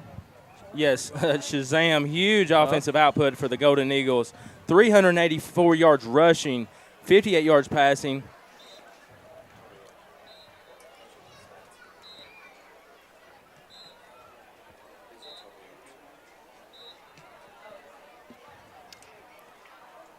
A great job either way by the Rhea County offensive line, creating holes, getting a push up front. Their total for who? Be more specific. Bradley? And it was Bradley who received the kickoff to begin the game, so Rhea County will get the ball here to start the third quarter. What's this? You got a wide angle shot here. You can see both teams getting loose, coming out. Jace, really a great first half. As Elmer mentioned, probably the most complete game we've really seen from the Golden Eagles on both sides of the football. All right. You're exactly right. Aside from a few penalties and a couple miscues here and there on offense, really well done. Great play calls by the coaching staff, putting our players in good position for success. And on defense, good job making adjustments. You'll notice that the star wide receiver Curry, number 12 for Bradley Central, a little bit more quiet towards the end of that first half. Great job helping out with coverage, coming over the top against him. Absolutely, and this is a great time to mention the Nokian tire sale that's coming up next weekend. Get ready, folks. You're going to get more information about this. They're going to have another tailgate party. Nokian Tires will be back in Bill Horton Field on Friday night. They'll have a follow-up get-together at the Welcome Center with more fun games, but this time something very special for Rhea County. Rhea County residents are going to get an employee discount. If you have tires that are 90, and they can help you with that tire safety event, they can show you those tires. They can show you, but an employee discount is huge at some of the best tires in the world. I've had the great pleasure of experiencing Nokian tires. They handle wonderfully. You can feel them. They have low noise, super grip. More information, stay tuned to Ray Review and other media outlets in the area. The radio station, Rhea County Radio, will be covering the event. They were at the event last year. So proud to have Nokian Tires and all our premier sponsors. You're exactly right, Elmer. Speaking of local business, once again, going back to Dennis Tumlin and that fantastic package you had at halftime, Elmer. What a great story that is. And many thanks to Dennis Tumlin for all his work in the community. And just a great story. Glad to see he's still got the spin moves, too. Very impressive. And Rhea County will field it right at the goal line, where it is an automatic touchback. We do not get the opportunity to run it out. That is Stony call ball. Stone Mountain. No? Beautiful place. Beautiful. Actually have not been there. That is the home of VFL Jamal Lewis, actually, one of the great running backs to ever come through Tennessee from Stone Mountain, Georgia. Rhea County now takes over 1st and 10 at their own 20. One wide receiver split right. The give will go up the middle to the fullback. That is Chandler Kaler on the carry. He's only going to pick up a couple. And, it's one of those things where, given just how well Rhea County played those first 2 quarters of football, it's important to keep that momentum. We did mention we had a couple mistakes, but ultimately you've got to continue to drive the ball down Bradley's throat and capitalize on defense, forcing 3 and outs. And it looks like Rhea County is trying to do just that. 3 on the first carry, seeing what we're going to do here on 2nd down. Chandler Kaler still in at fullback, and we're getting a dead ball whistle, usually indicative of a false start.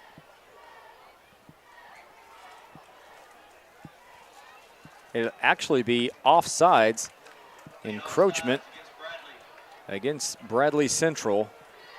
That'll set us up for a nice second down and short.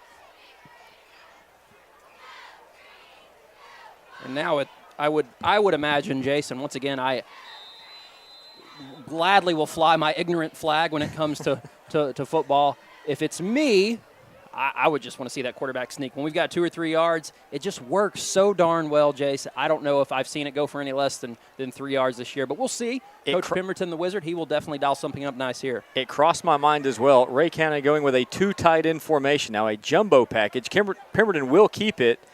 He will get across the 30, and that will be a Rhea County Lazy Boy first down. Shazam. Love my friends at Lazy Boy. Big shout out to Tracy Cameron, Kelly Brown, Dennis Poen, Roy Guthrie, one of my favorite people in the entire world. He is not tuning in right now. He's on the sideline. He volunteers as a coach for the Rhea County Golden Eagles. Tracy Cameron himself, Golden Eagle for life, former varsity letterman. Lots of great GFLs. They are now working for the great company in Rhea County that is Lazy Boy. They give will go to the fullback, Chandler Kaler, who dives ahead for about 3, close to 4. Always nice to see positive gains on first down. I know we've talked about it ad nauseum. Looks like Cannon Hall for Bradley is shaken up on the play. Yeah, he's shaken up, and bless his heart, he wasn't happy. He was pounding the ground, upset. He will limp off the field under his own power, though. Yeah, he was and frustrated. He knew he was hurt before he got up, and bless his heart. He's right. Once again, Rhea County will have it second down, a long 6, close to 7. And like we were saying, talked about it ad nauseum, Rhea County just needs to keep the ball off the turf and limit those penalties. Pemberton will keep it. He tries to find the right edge. He's going to pick up a couple. I do. When I say bless the heart, there's no sarcasm. That's sincere. Absolutely. Of course. Going to set up Injuries third. Always taken seriously. That's right. 3rd and about 4 now for the Rhea County Golden Eagle offense.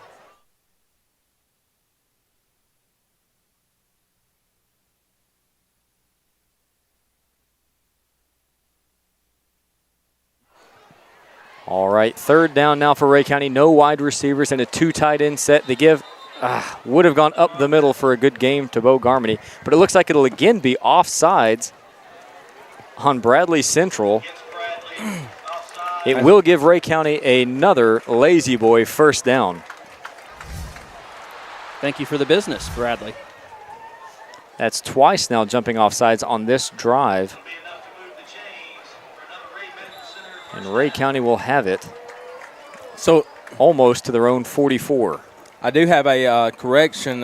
We did not have 442 yards total offense. Pardon me, I know that sounded a little... would have been impressive. Well, we had a total of 219 yards. That was some previous stats from Walker Valley. That's right. Still good. Don't Still you good. forget Walker Valley. Don't you forget it. Bo Garmany on the carry up the middle. He's going to pick up a couple. This is going. This right here is a huge game. Just a confidence-building game for Rhea County, who's been able to move the ball. There's still a lot of time. Of course, we're only leading. It's a 1-score game, but I'm so proud of our Golden Eagles tonight, getting ready to host the defending state champs next week in Knox Catholic, who fell to Soddy Daisy last week. Very winnable game this year against Catholic. Garmany still in at fullback. Jackson Langley and Aubrey Smith, the wings. The give will once again go up the middle, but with nowhere to go is Bo Garmany. And as we mentioned earlier, Garmany really coming into form here this year. We have had a few injuries in the backfield, so Bo is doing a fantastic job stepping up. I don't know if we have a total, but I would imagine he had to have close to 75 yards in that first half. Had a huge carry that went for 40 or 50. I would have said at least, Cam. I just want to kick it real quick to this wide-angle shot. What a beautiful night here at Bill Horton Field. Again, we want to thank everyone for tuning in. With that fisheye lens, you can see it's basically just the Lord himself smiling on Rhea County, the 2 eyes and the track kind of forming the mouth there with that fish angle lens, Elmer. Just looks like a big smiley face. The give goes to Aubrey Smith on the counter. The ball comes out, And it looks like it's being jumped on by a Rhea County Golden Eagle, as I think that ball may have come out after Aubrey was already down, but nevertheless, it is Gavin Morrison.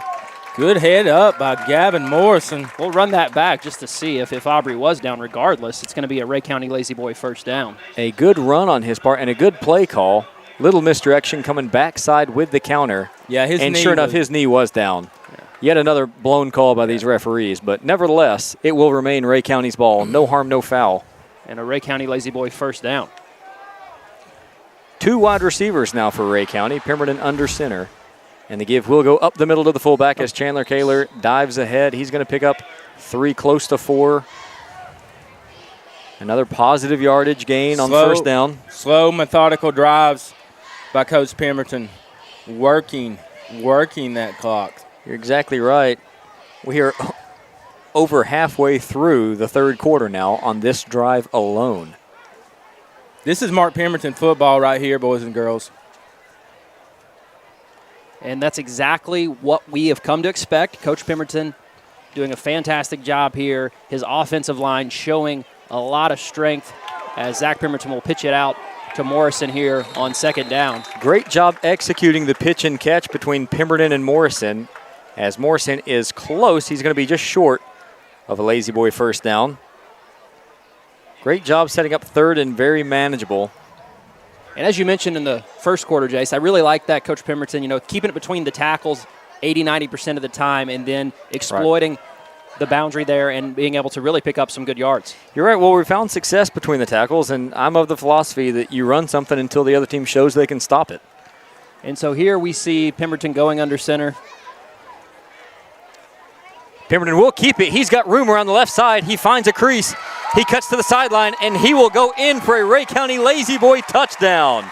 There are no flags on the play. Shazam. Great job by Zach Pemberton. Reading his blocks, cutting to the left side. Fantastic play on his part as Rhea County goes up 20-7. Wow. What a fantastic drive to open the third quarter for the Rhea County Golden Eagles. 6:30 left now in the quarter. Let's run this one back. Look at the move. Oh, completely. Okey-doked him, Elmer. Okey-doked him. Okey-dokey. The point after is up and good. Good. That keeps Hayden Chig Frazier flawless for the year. Certainly not knocking on plenty of wood up here in Jim Barnes' press box. Don't want to jinx Hayden, who's been doing such a fabulous job with those extra points. Guys, that was an 8.5-minute drive for the Rhea County offense. You could not have scripted it any better. Hey, that's worth another look. That's definitely worth another look, guys. Let's take a look at these moves by Zach.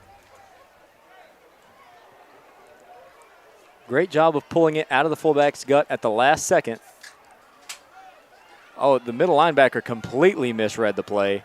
Thought that Bo Garmany had it. Pemberton cuts to the outside, and he finds pay dirt. Fantastic play call, excellent execution. Now a 2-score game for the Golden Eagles. This is exactly what we needed to see out of this bunch here tonight. We mentioned it was a litmus test, a gut check here for the Golden Eagles, and they are doing everything here tonight against Bradley. Guys, I wish the cheerleaders had a stronger arm so that I could catch these plastic footballs being thrown from the track, but alas. Always loved, when I was a kid being in the stands, trying to catch one of those plastic footballs was one of the highlights of the game. And a fantastic catch is made by a fan of one of those balls, but that's not what everybody's cheering. Everybody's cheering great kickoff coverage again. But by Gavin Morrison. We do apologize. We will try to get some shots of fans catching those balls next home game. That is still very important to me as a 31-year-old man-child. What's this stop by Gavin Morrison? I can't promise I won't go down for the next third quarter throw out. Fantastic open field tackle. And once again, an incredibly unwise decision by the Bradley Central return man, who could have tried to let it go out of bounds, but does not. Bradley Central takes over deep in their own territory. The give is up the middle on first down. He picks up 2 and no more. So we really took it on the chin to give the Bradley Bears credit. We took it on the chin. Really tough road game last year.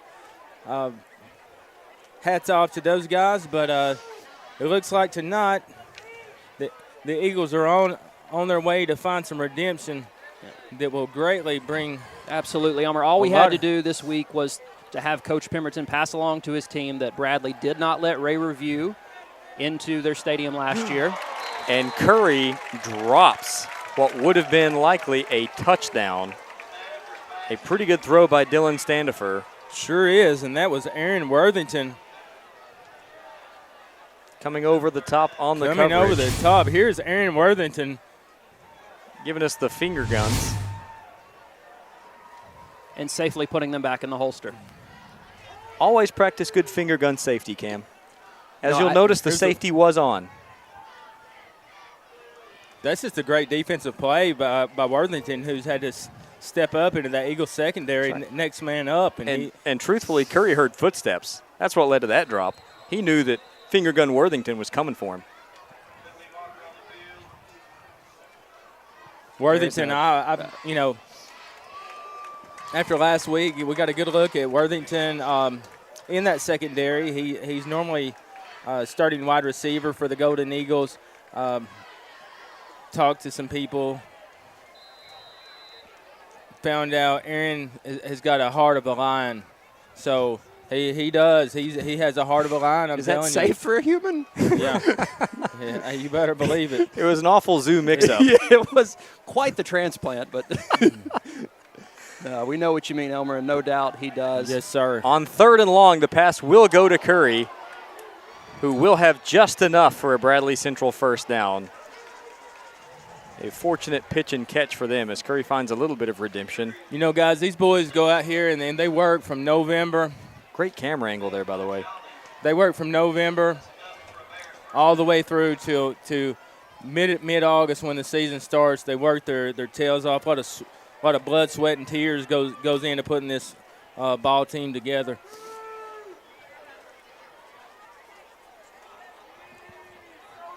Bradley Central now 1st and 10 from their own 23. Trips left open, and the give will go up the middle. Finding a little bit of running room is the fullback. He's going to pick up close to 8. We got a season on our hands. This season is this game is a big pivotal moment for this season. Big 6A school in Bradley Central.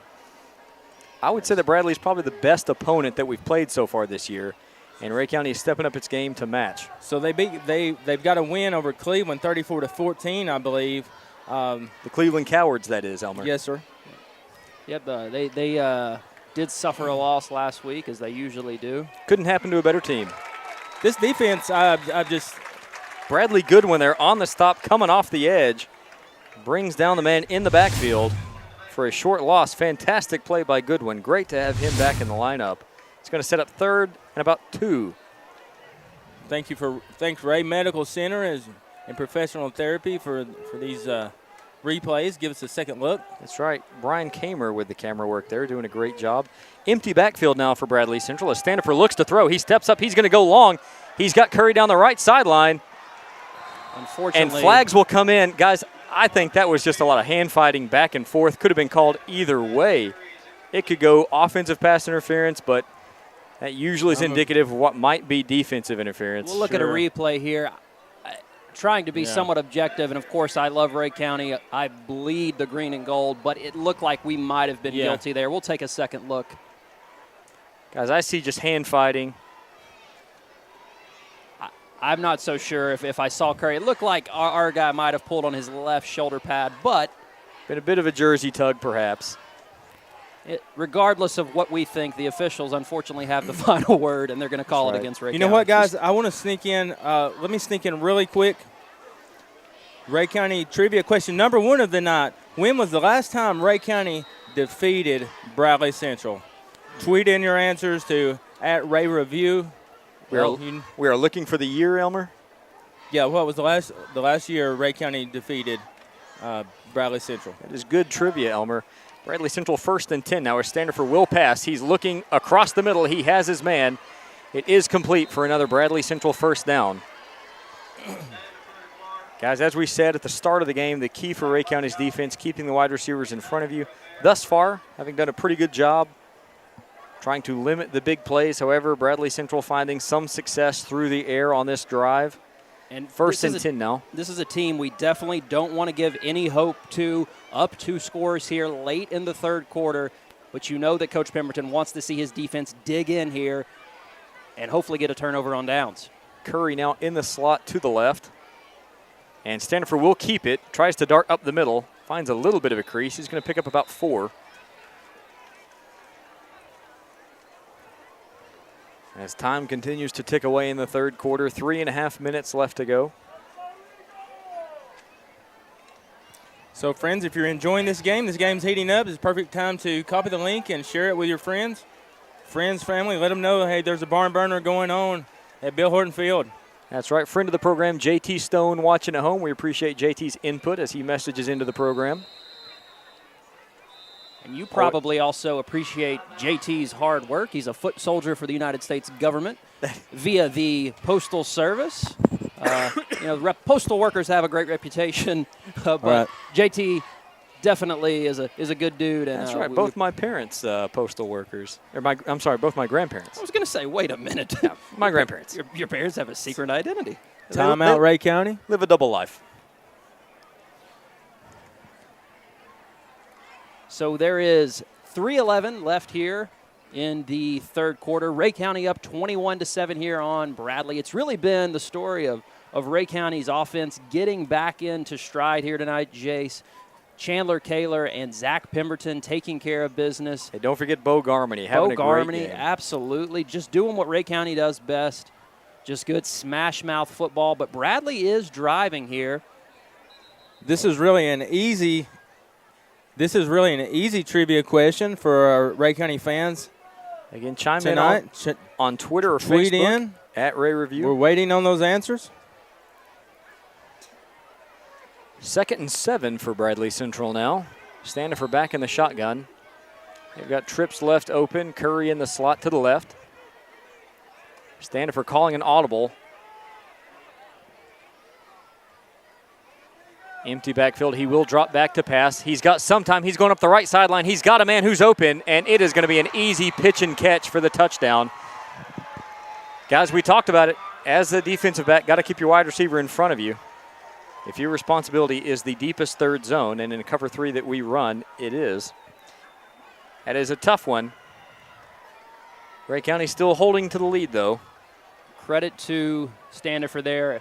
A beautiful pass, laid it in. That's right, just nicely. A great pitch and catch. That was really just a good move. Really did. Fake to the inside, went back to the outside and up.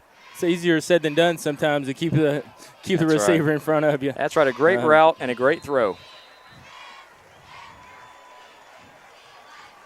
And the kick is good by Bradley. And just as I was mentioning, you do not want to let these Bears hang around. It is now Rhea County 21, Bradley 14. We'll be back in just a moment.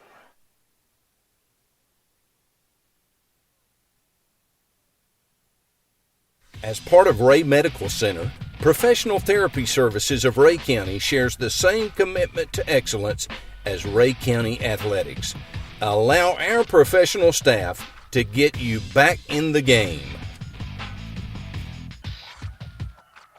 Providing physical therapy for Ray Medical Center.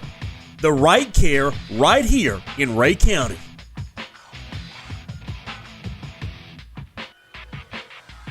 Our staff at Professional Therapy supports Rhea County Athletics.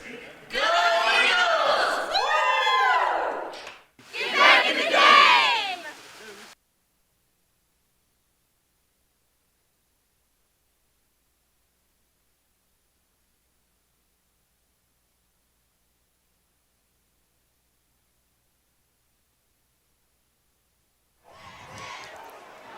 Bradley Central kicking off. That is Stoney Callball. Fielding, he's got a crease up the middle. He hits the hole, he's got the left side. Aubrey Smith leading the way down that sideline. And Stoney Callball out well across midfield. He's gonna go out at around the Bradley Central 35-yard line or so. A fantastic return. Guys, what a great response by Stoney Callball and that kick return unit. just what Rhea County needed to see on that kickoff return.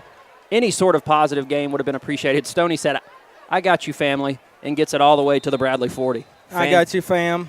Fantastic work there as Rhea County will take over at the Bradley Central 40-yard line. Fantastic field position as we have one wide receiver split to the right. The give will go up the middle for a very positive gain. That is Bo Garmany once again on the carry, gain of about 4.5. And a Bradley Central Bear is down. That is Cannon Hall, I believe. Once again, he was shaken up earlier in the game, and he was able to walk off under his own power the first time. However, he is being helped off by his teammates now. Putting no weight on either leg. Great job by his teammates there, coming to the aid of their comrade. Rhea County now second and about 6. Rhea County with a rare 2 wide receiver set, twins right. And they give once again up the middle to the fullback.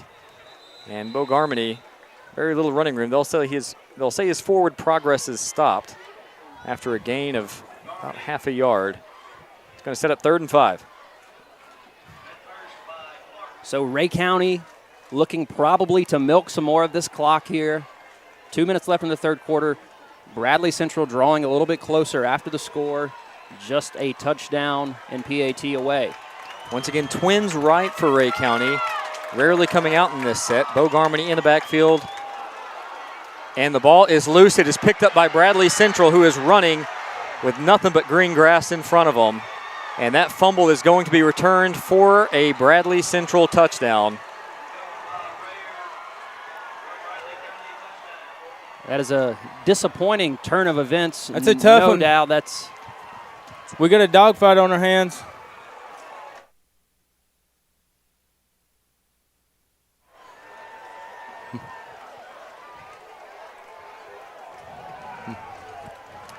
Bradley Central on the fumble recovery there. We're going to run that one back.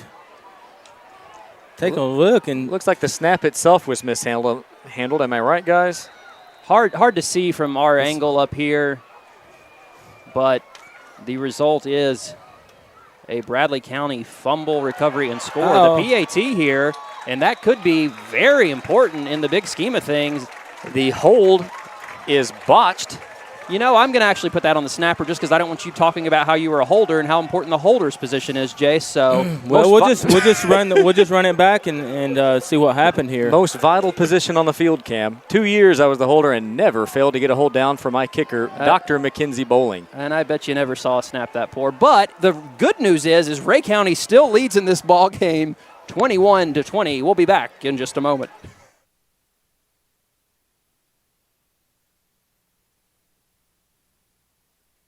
You don't find people like we have here anywhere else. They're hardworking, loyal, engaged, supportive. Just look at how pumped the whole town gets on Friday nights in the fall. And I'm really proud to be a part of that.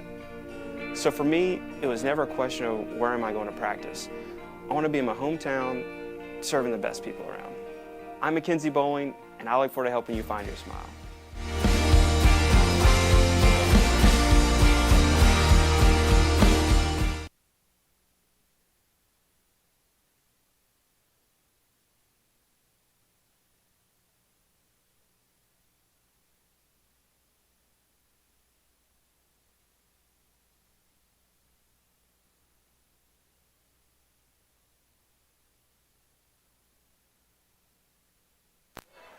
Rhea County catches a big break there.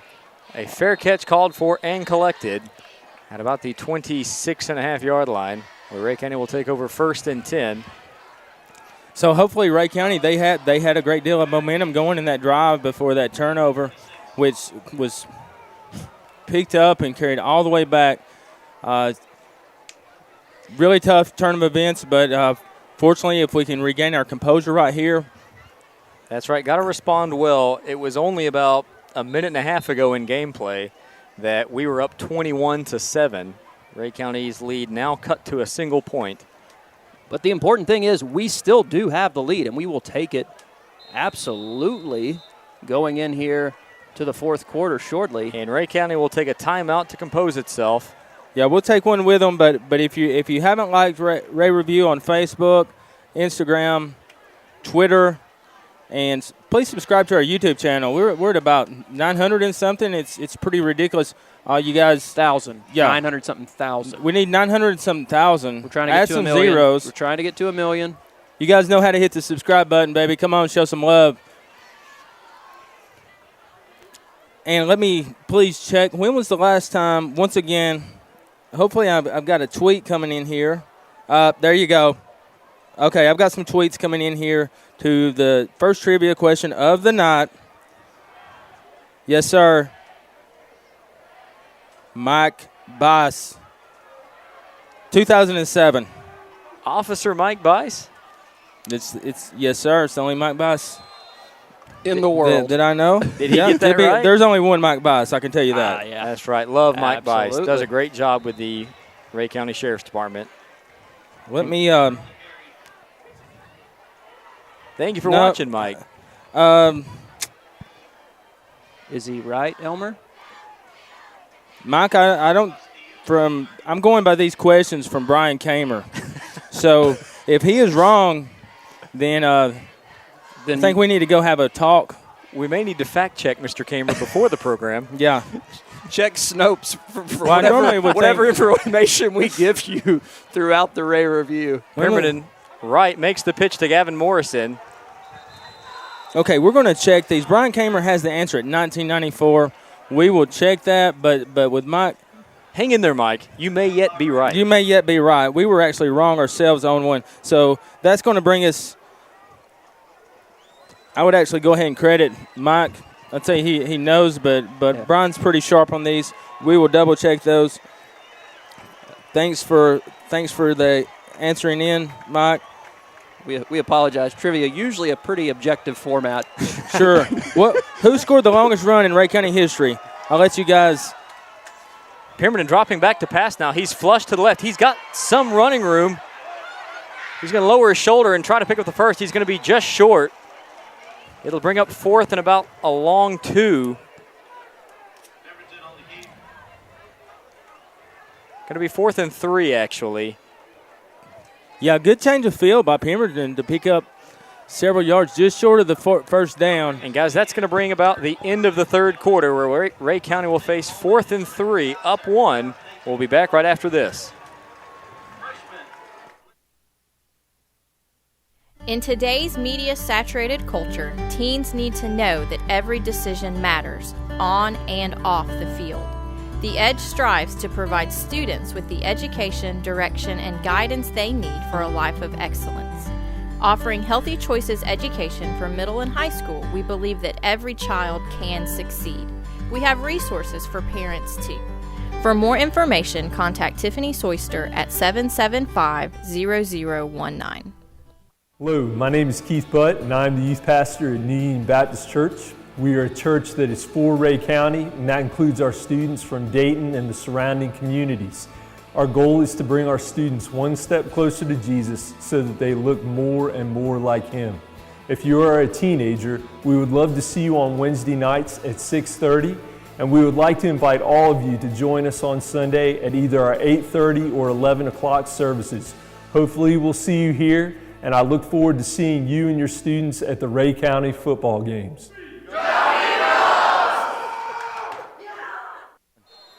4th and 3 for Rhea County now as we've got another whistle. Looks like Bradley Central will take a timeout as Rhea County came out in perhaps an unusual punt formation from what we normally are seen in.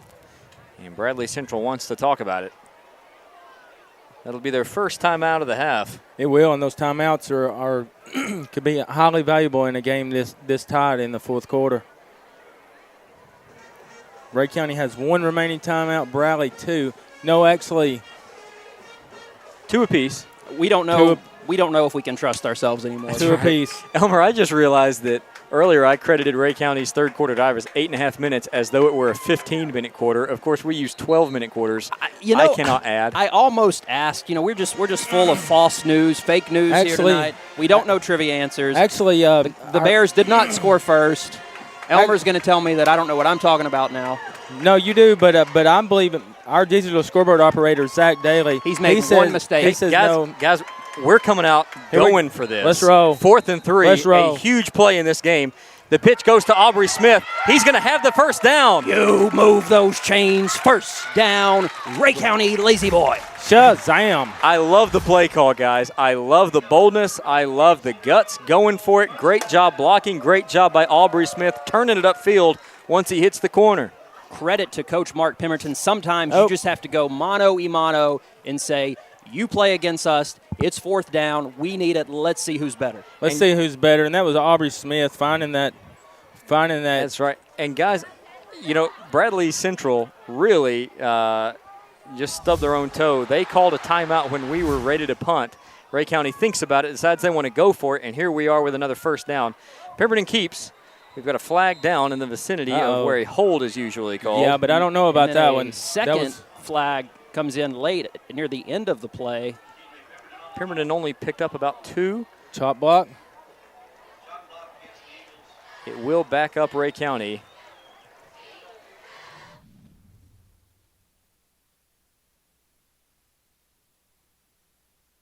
Again. Guys, I know Brian Kamer's doing fantastic work on that camera. He is. That is. And I did not see initially, and I've got some eyes on Maine eyes on me, I did not see the chop block. So a questionable call perhaps by the officials will move Rhea County way back. 15-yard penalty? Not just that, but apparently 15 yards from the spot. It is a spot foul, which results in a first and 25. At least 25. Wow. And Rhea County comes out, no wide receivers, a 2 tight end set, Aubrey Smith in motion. Pemberton runs left, keeps it himself. He's going to pick up close to 5. And it'll be 2nd down and about 20. But truthfully, guys, even if the drive peters out, it was good for Rhea County to pick up that first down. 1, to get some psychological momentum back. And 2, we've got the lead. It's nice to have a little bit more clock run as long as you have that lead. And you mentioned the toe stubbing by Bradley with the timeout. That may come into play here as this game winds down late in the 4th quarter. You're exactly right, Cam. Just under 11 minutes left to go now. Rhea County still clinging to that 1-point lead, where we will have 2nd and 20 from our own 34. Once again, no wide receivers, 2 tight end set, a jumbo package. Jackson Langley in motion. Pemberton drops back to pass. He's got a wide open wide receiver. He's got Aubrey Smith deep. He is wide open for the catch. He is going to stroll into the end zone for the Rhea County Lazy Boy touchdown. Guys, that pass was perfect. The pass was perfect. The play call was perfect. We had been lulling him to sleep all night, keeping the ball in between the tackles. We released Aubrey Smith. He was wide open. A great pass. Pemberton to Smith. Rhea County Lazy Boy touchdown. Wow. We actually had 2 running backs deep into the secondary, wide open, could have thrown it to either one. Shazam. They could have been doing the do-si-do back there. They were so wide open. A beautiful call, a beautiful play. Beautiful pass by Pemberton, hooking up with his favorite receiver, Aubrey Smith, for the big score, the big Lazy Boy touchdown. On for the extra point. The kick is up, and it is good. Rhea County claims some momentum back. Mr. Perfect stays perfect, and Matt Smith with a nice catch there on the PAT. Anybody besides me want to see that again? Count me in. Okay. Here we go, baby. All right, watch the play action now. Elmer. Zach Pemberton faking to the fullback. We've got 2 running backs deep. Excuse me, we've got a tight end and a running back deep. 2 guys wide open. Aubrey Smith reels it in, and he's got lots of real estate in front of him. A professional call is professional therapy. I can't talk anymore, apparently. Professional Therapy Services. Professional Therapy Services scrolls across your screen there. One of our great sponsors, along with the Ray Medical Center. Gary and Kimball and crew do a fantastic job there. We haven't given them enough love this year. Did I misspeak? Oh, sorry. I thought Elmer was going to tell me. Yeah, you're right. But guys like that and a lot of our sponsors, you just can't give them enough love. I mean, you can try, but they deserve so much for what they do. And, guys, let's recap what we just saw there. For one, Rhea County had fumbled, had it returned for a touchdown on its previous possession. And there we have Rhea County pushing the line of scrimmage, going for it gutsy on 4th and 3, picking up the first down, overcoming a penalty, and connecting deep on a bold play call to catch the Bradley Central Bear defense napping. And, of course, another advantage of the way everything transpired, after Bradley missed their point after, Rhea County just had to go for 1, now up 8. So if Bradley is able to score in this fourth quarter, they're going to be forced to go for 2 to tie this ball game up. So it's coming up green and gold so far here tonight in Evansville. We will see. In all seriousness, what a call by Mark Pemberton. You know, really, that was the right time, the right play, at the right place. We're playing some football. Bradley Central now first down. They will throw out to the left. They've got a wide receiver in the flat. Makes a man miss. I thought he stepped out of bounds, but they're not going to rule him out. They're going to say he broke free for a touchdown. There are no flags on the play as Bradley Central responds immediately. Wow. Whatever the opposite of Shazam is what I would like to say right now, because that is a painful play there. Well, we're going to take another look.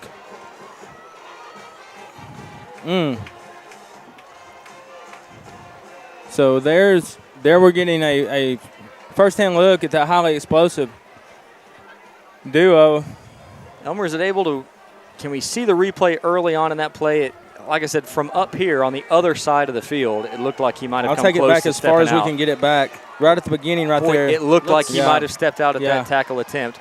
So Bradley Central going for 2 now. As they have to. Rhea County up by 2. And they've got a wide-open wide receiver, and they connect. Fans at home, that's called a smash route, where you've got 2 wide receivers off to one side. The outside receiver runs in. The inside receiver runs a corner. And it was executed perfectly by the Bradley Central Bears offense as they have knotted it up at 28 apiece. Guys, we've got a heck of a ball game on our hands. 10 minutes left to go in this one. We are tied at 28.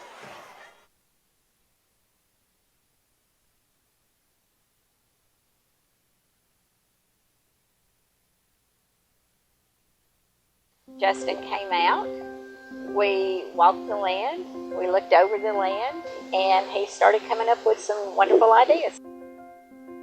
Whether you're a do-it-yourselfer looking for the best materials or want our experts to create beautiful spaces in your outdoor places, stop by or give us a call at 423-531-2671 or visit our online galleries at mccoshlandscaping.com. That's MCCOSH landscaping.com. And we are back as Bradley Central has knotted it up with just over 10 minutes left to go now. Guys, looks like he may be about to pooch or onside this. It is, in fact, a pooch kick. Aubrey Smith will field it at his own 23. He cuts up the field. He's got a hole. He's got the left sideline. He trucks the kicker, and he is brought down at the 30-yard line as the pooch kick by Bradley Central backfires tremendously. Aubrey Smith cutting it up the field. And it seems that any time Bradley tries to claw their way back into this game, Rhea County comes back with an immediate answer. Whether it's on a kickoff return or on a big play like we saw on the previous offensive drive, Rhea County stepping up big, going to have the ball at the Bradley 30 for this. Yeah, here comes Aubrey. Look at him just. He breaks a tackle, finds a seam, and turns on the burners. Here we go. No wide receivers now for Rhea County as Pemberton takes the snap, cuts left. He's going to have a good pickup on first down. A flag comes in late. This is going to be a personal foul one way or the other. It is definitely going to be against Bradley, as I saw 2 players with their face masks locked. I don't believe they were telling each other how much they're enjoying each other's company. As one player was getting on to another, it's going to be, I believe, a personal foul against Bradley County. I hope I'm right. The official is definitely facing that direction as if he is about to step that off. Having a little bit of a discussion now. That generally they're trying to. I don't believe they're confused. It is still Carabelle's for the post-game meal sponsor. It is. Looking forward to that. So excited. So excited. Always wear your green and gold. It is a dead ball personal foul on Bradley Central. They will mark it off 15 yards, and Rhea County will have it first down. Another lazy boy first down. Absolutely, and we will take it gifted by the Bears, and that's going to put us inside the 20, inside the Bears' 18-yard line. Actually down between the 12 and 13. This is a quick time to give a shout-out to Colton Edwards, who's doing a fabulous job tonight as the Lazy Boy Academic Player of the Game. Once again, Aubrey Smith in motion. Pemberton keeps it himself. He runs over a couple players, and he is down at about the 1-yard line, and it'll be yet another Rhea County Lazy Boy first down. Sorry. Apologize. And, guys, you know what's coming next. Rhea County has it first and goal inside the 1. You know what is being drawn up, and I wouldn't have it any other way. So, Rhea County, a few big plays here, a penalty against Bradley, and we are knocking on the door, trying to take the lead once again. And Shazam. Guys, here we go again. Kaler in now at fullback, but I think Pemberton keeps this himself and punches it in. Tight splits for Rhea County once again as the quarterback sneaks the ball. He's going to be very close. We'll see where the spot is. No official signal coming yet, Jace, as the sideline officials run in. Looks like they're going to stop him just short. That referee's foot, the line judge, is practically on the goal line. Looks like it'll be wow. The ball, based on my view here, my eyes on main eyes from the press boxes, Jay, so put it so well earlier. It looks like the nose is across the goal line. That's right. According to the laws of quantum physics, it could not be any closer to the goal without being across the line. Quantum physics. There you go. All right, once again, second and goal for Rhea County now. Pemberton under center. He sneaks it yet again, and he's got enough surge for a Rhea County Lazy Boy touchdown. Shazam, Zach Pemberton with another touchdown. Good to see him close the deal after that huge run. And here we go. This triple eagle option is rolling quite. It is. In a way that we haven't quite seen it so far this year. It really is, Elmer. Rhea County posted 34 points through just over 4 minutes here in the fourth quarter. Just up. Hayden Frazier on the kick, the snap, the hold, and the kick are good. Beautiful. Beautiful.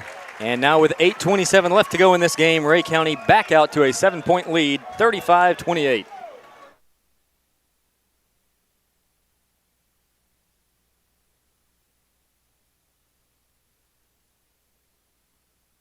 Hi, I'm Marcy Thurman with Market Street Hair in Dayton. For over a decade, we've been honored to serve this community with a cut-above experience. At Market Street Hair, you can expect a fun atmosphere with very reasonable prices. We specialize in the latest cuts and use the best color available. We're conveniently located at 1599 Market Street in Dayton. Make your appointment today. Give us a call at 775-4849. Go Eagles!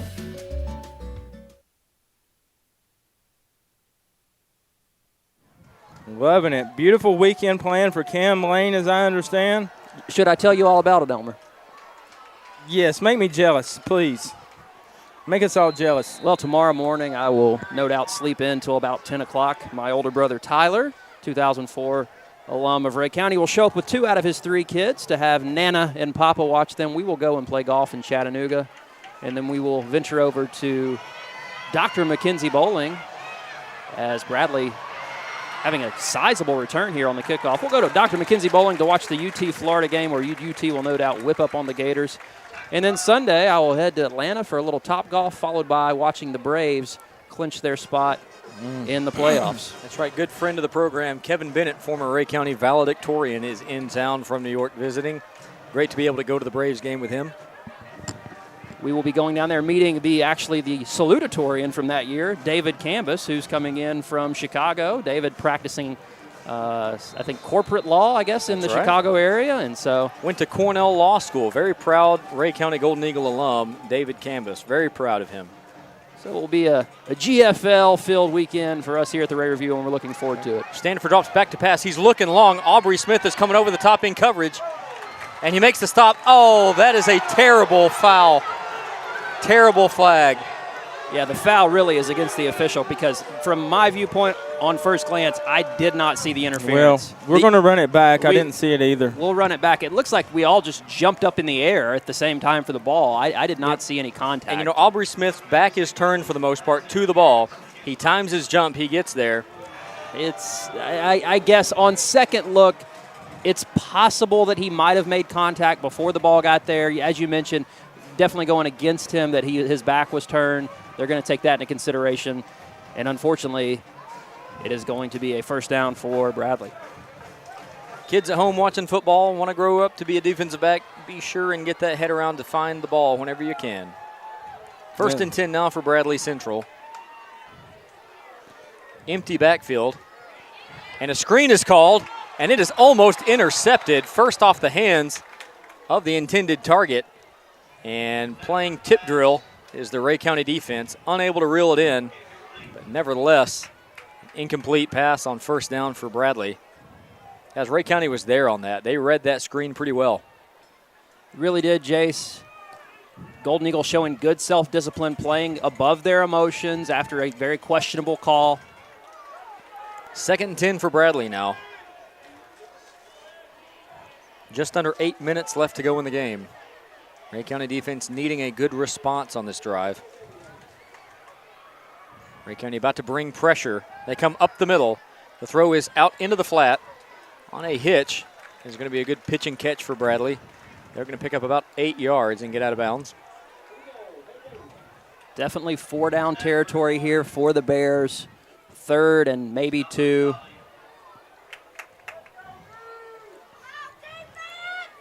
From this spot in the field, quite possibly, Cam. Absolutely. You can hear this Golden Eagle faithful waking up. 3rd and 2 for Bradley Central.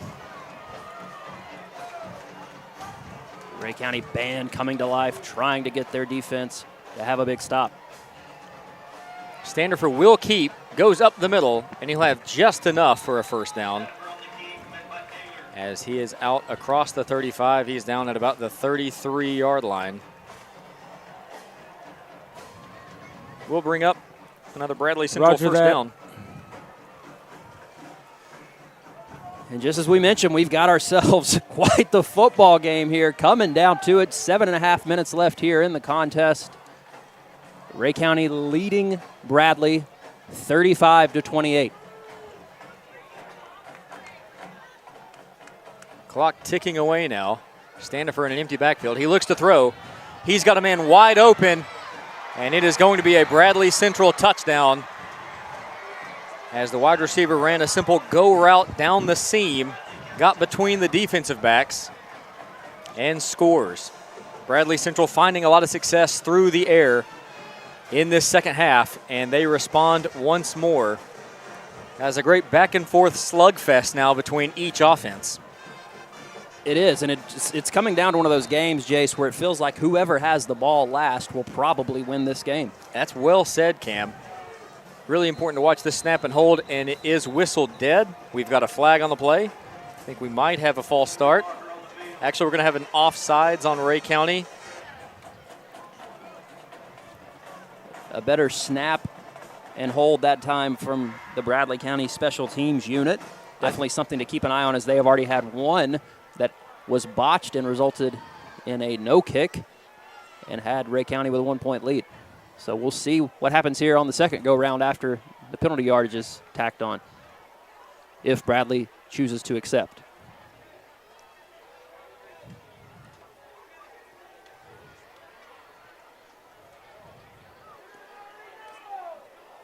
They will move it a couple yards ahead. I guess there's no real reason at this point to go for 2. Just trust your special teams to get you the point and tie things up.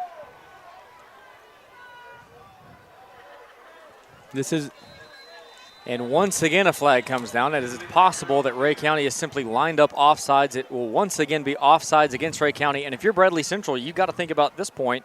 You're only about a yard away You might just try a push on the line or a sneak to try to get the 2-point conversion and take the lead.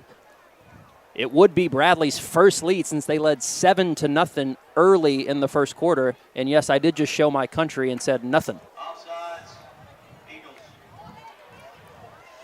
That's going to move the ball well inside the 1 as Bradley again insists on kicking this ball. Looks like Coach Floyd is going to stand pat with the PAT. And the kick is up, and it is good as Bradley Central ties this up once more. We are at 35 apiece with 7:11 left in this ball game.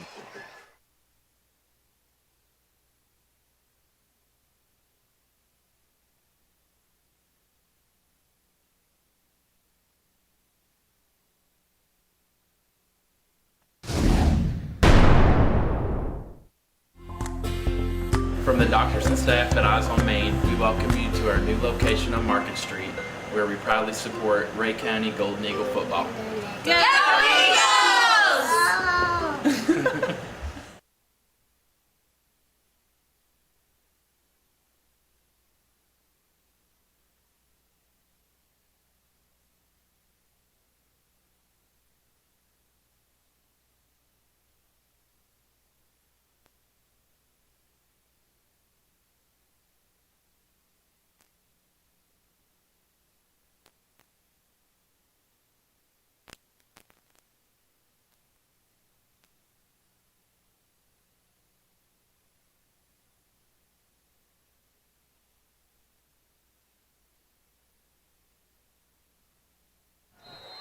And we are back with this game tied up at 35 apiece. Bradley kicks it off. It is another high pooch kick, and calling for a fair catch is the Rhea County up back, who collects it at the 25.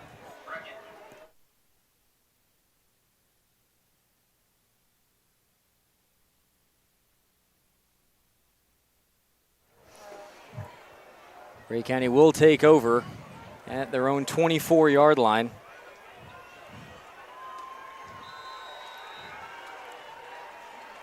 Once again, it is important for this Rhea County offense to respond after a Bradley Central touchdown. We've done a great job these last few drives, really moving the ball. Great play calls, great execution. Hitherto, they have shown that they have that capability. Need to do it once more. The give will go up the middle of the fullback, who fights for 3 close to 4 yards. Once again, that is Bo Garmany having a great game. I'd like to give a shout out to my dear friend Chip Lockhart and his family tuning in from Saudi Daisy. Marion County alum. We've got the Warriors later in the season. Look forward to hopefully having Chip up here in the booth with us. Also give a shout out to my other dear friend Matthew Isles, who's back in town. The pitch will go to the left to Aubrey Smith. He tries to find the corner. He shakes a man. He stays on his feet. He is fighting. A host of Bears will finally swallow him up. Might have picked up a yard or two, but it will be 3rd and long for the Golden Eagles. He does shake 3 defenders. Guys, this is a big, big 3rd down. I'm curious to see if Rhea County once again goes play action. Rhea County, 1 timeout remaining. Bradley with 2. Clock now under 6 minutes left to go. This ball game is tied at 35 apiece. And the Bradley defense now exhorting their fans to their feet, knows how big these next couple plays are. 2 wide receivers for Rhea County, Aubrey Smith in motion. And this ball will be blown dead. We're going to have a false start against Rhea County. And now a late flag, as it looks like the official was looking at a Rhea County player directly in the eyes when he threw a very late flag about 5 seconds after the play was blown dead. I hope that's not a personal foul against us, but I unfortunately would not be surprised if it is, which would be tagged on to a potential false start.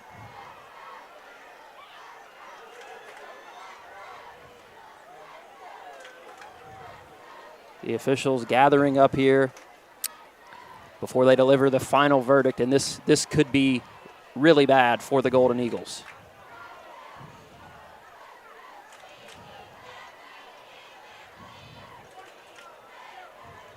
A lot of discussion now.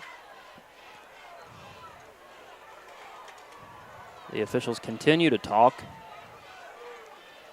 Not much to say here other than the fact that they can't make up their mind. And we will have a false start going against Rhea County. And then a dead ball foul, the personal foul, as I assumed. That will back us up considerably. Guys, got to make sure we keep our composure and discipline late in this game. The Bradley fans who have traveled quite well here tonight coming to life after the 2 penalties are tagged on. It will result in a third. And about 20, close to 21. Guys, I know this may be unpopular, but in this situation, I like to throw it up anyway. A few good things can happen. 1, maybe you come down with it. 2, maybe you draw a pass interference. Or 3, even if it's intercepted, it might be just as well as a punt. Instead, the give will go up the middle to the fullback. And going nowhere is Bo Garmany. Rhea County trying to catch the Bears defense by surprise with a fullback dive. And Chandler Kaler and the special teams will come on for the Golden Eagles. They will be punting from their own 15.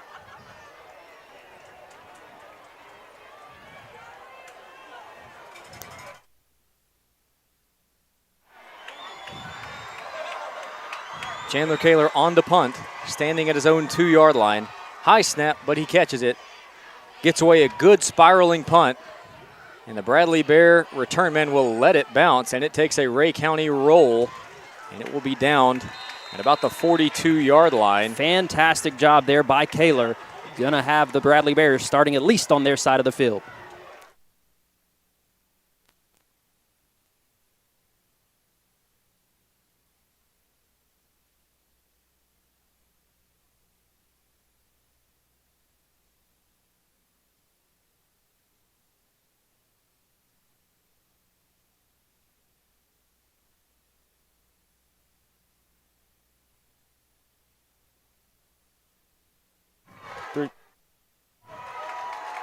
First and 10 now for Bradley Central.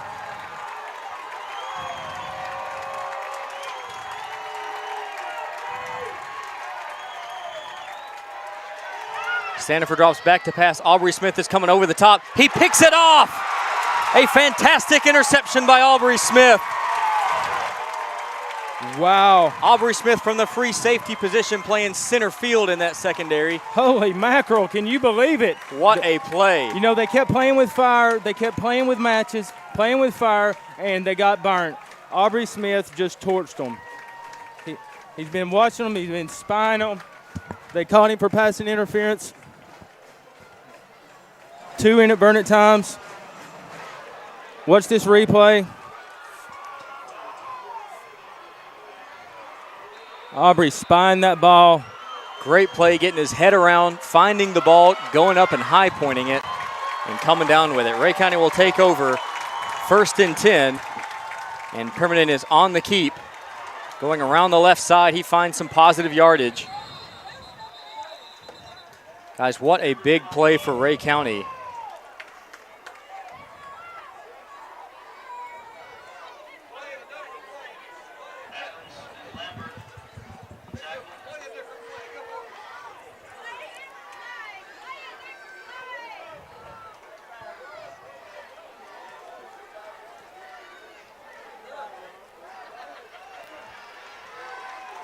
And Rhea County will have it 2nd and 5 now. 2 tight ends. Pemberton keeps it going around the left edge. He cuts back to the middle. And he'll have enough for a Rhea County lazy boy first down. Fantastic play call, fantastic execution. Running that clock. You're exactly right, Elmer. Very important to wind this clock down. Hopefully this will be the last possession of the game. You don't want to give Bradley Central the ball back with any time left, as they can throw it around. Certainly, as Cam alluded to, this one's looking like the last one with the ball is going to be the last one that wins. Once again, no wide receivers in for Rhea County. Pemberton once again to his left. He is met immediately and dropped. That's going to be a flag. No flag. The guy ripped his helmet off. And now Zach, can you do that? Pemberton will have to come off for a play. Can you just rip somebody's helmet off? Is that legal? We'll run that back. We'll see how the helmet came off. Well,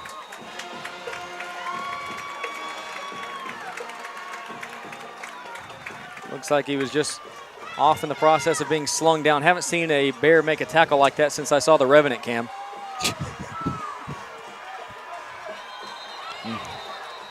And flags are once again down. Another start against Rhea County will back us up. It'll be second about 16.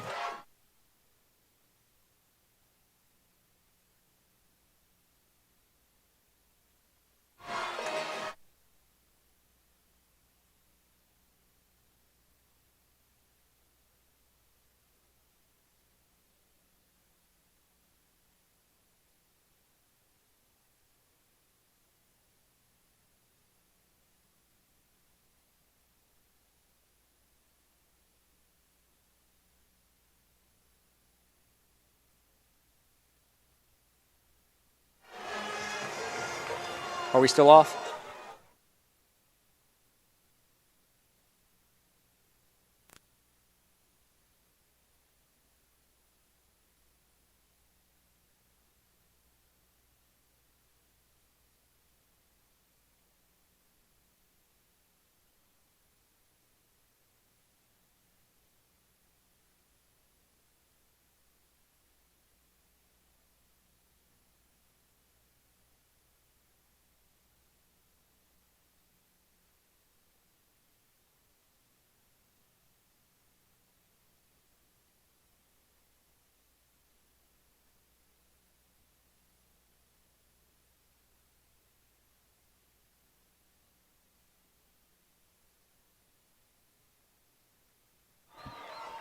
And we are back now. Rhea County facing 2nd and 16.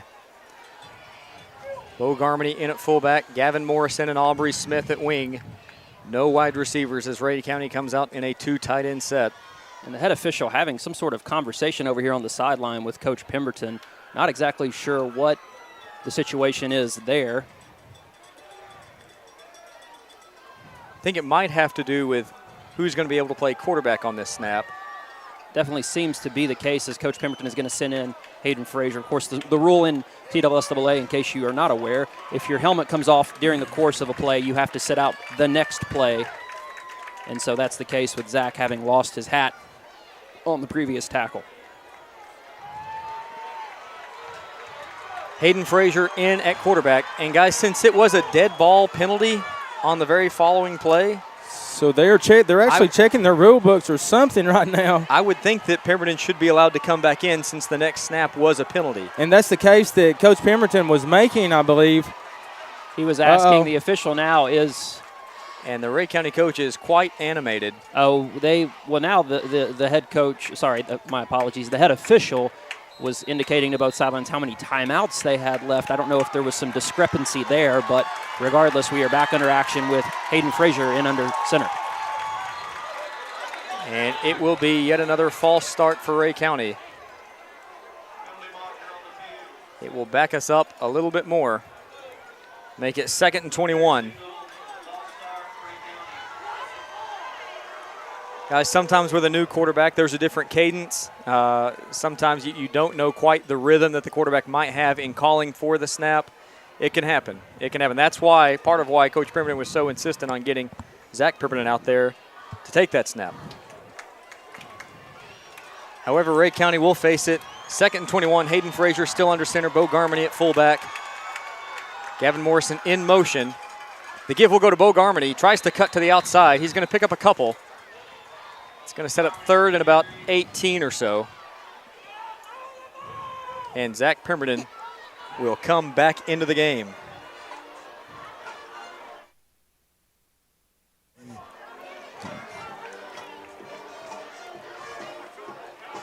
Third and 18 now for Rhea County. Clock continues to roll. Just over 2 minutes left here in the 4th quarter. In what has been a fantastic football game, back and forth here in the second half. Rhea County 35, Bradley 35. 2:17 left in this game with the clock ticking. Pemberton will go play action. He looks to throw. He's under pressure. He's going to be brought down in the backfield.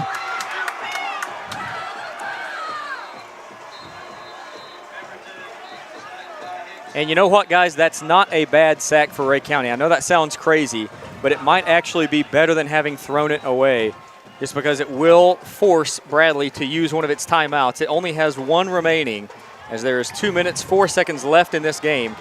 Rhea County will be in an obvious punting situation. Going to need a good kick from Chandler Kaler right here to try to flip this field. We definitely got one out of him last time, Jace, which then, of course, resulted in the Aubrey Smith pick. So let's hope Kaler can step up big for us once again here. Speaking of stepping up big, Carabelle's stepping up big tonight, our post-game meal sponsor. We will be going down there. Also, Steak and Shake right next door. Reminder, wear your green and gold on game day. Receive 10% off even in the drive-thru, ladies and gentlemen. Yeah, it's pretty cool, and they will remind you. Very nice. In the words of Bart Scott, can't wait.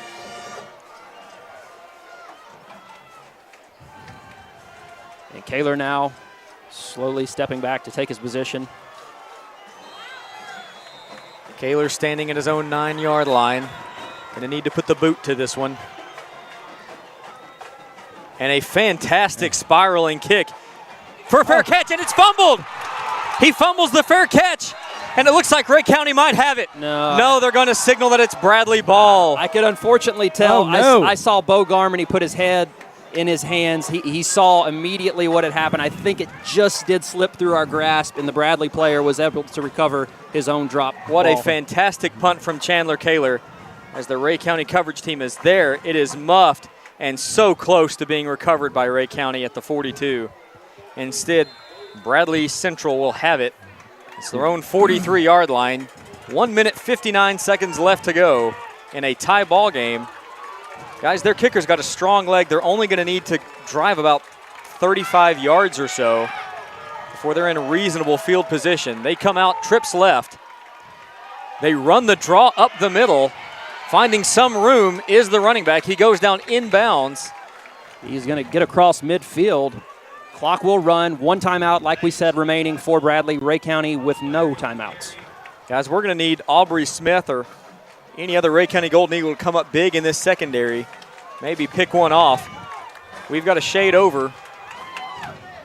Standifer will keep it going up the middle. He has enough room for a first down, and he scampers out of bounds at the 35-yard line with 1 minute 28 left to go. Great run there by Standiford.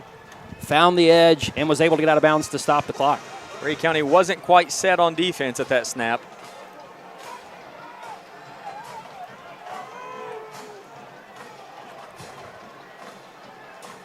Bradley Central now with trips left. And Jace, I did mention earlier just something that crossed my mind. Bradley does have a fantastic kicker, should it come down to that. And once again, another first down by Bradley Central means that they don't even need to use their timeout. The clock will stop as the chains are moved for a first down. Bradley Central has it now at the 23-yard line. From there, it would be a 40-yard field goal, so really any other yardage is gravy now for Bradley Central. And they will pass it out to the left. And breaking a tackle is the wide receiver. As I know that sounds crazy, but you almost want to let him score at that point. Just so we can be sure that we get the ball back with any amount of time left. Instead, Bradley Central will almost have the opportunity to just chew clock down. They have the ball first and goal at the 5.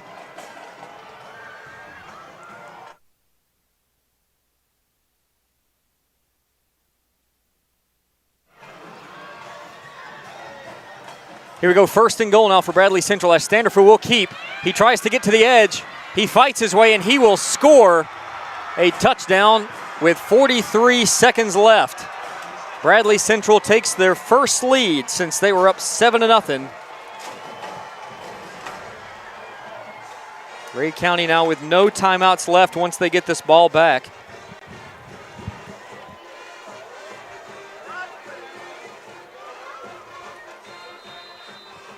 A disappointing blow there for the Golden Eagles. Standiford gets into the end zone, and Bradley back up on top.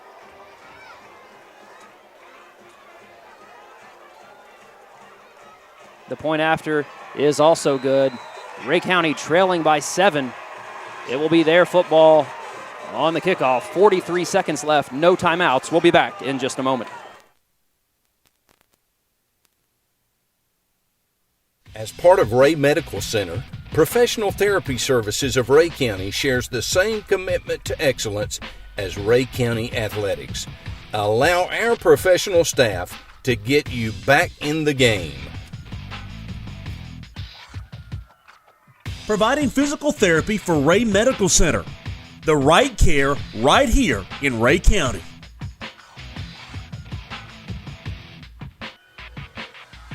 Our staff at Professional Therapy supports Rhea County Athletics. Go Eagles! Woo! Get back in the game!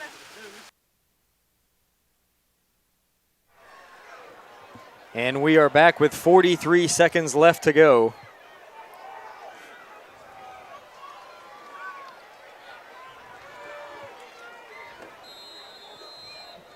Rhea County will field the kickoff. Bradley going with a pooch punt the last several times. They will kick a relatively high pooch punt here as well. Another fair catch by the Golden Eagle.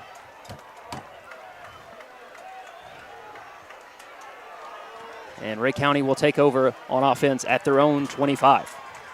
43 seconds left. Jace might have to go into the bag of tricks here. We will see just exactly what Coach Pemberton calls up. Going to need a couple special plays here. Going to need to get out of bounds if we are able to get any sort of positive yardage to stop the clock with no timeouts remaining. That's right. If you've got the annexation of Puerto Rico from your Little Giants playbook, you might want to pull it out right now. Rhea County faithful coming to their feet here, trying to cheer on their boys to a comeback victory. 3 wide receivers as Pemberton will roll to his left, look for a receiver in the flat. He's got Aubrey Smith. They are going to give Aubrey Smith the getting out of bounds call and stop the clock. Great job by Smith getting to the boundary to stop the clock now. 35 seconds left to go in the game. Great pass by Pemberton. Excellent pass. A great play call as well. Rolling Pemberton out of the pocket, throwing toward the sideline so that we can get out of bounds and stop the clock. Excellent job by the coaching staff.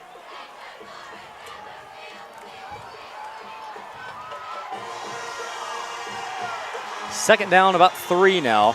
Once again, 3 wide receivers for Rhea County. Pemberton looks to his left. He's got a wide receiver who makes the catch.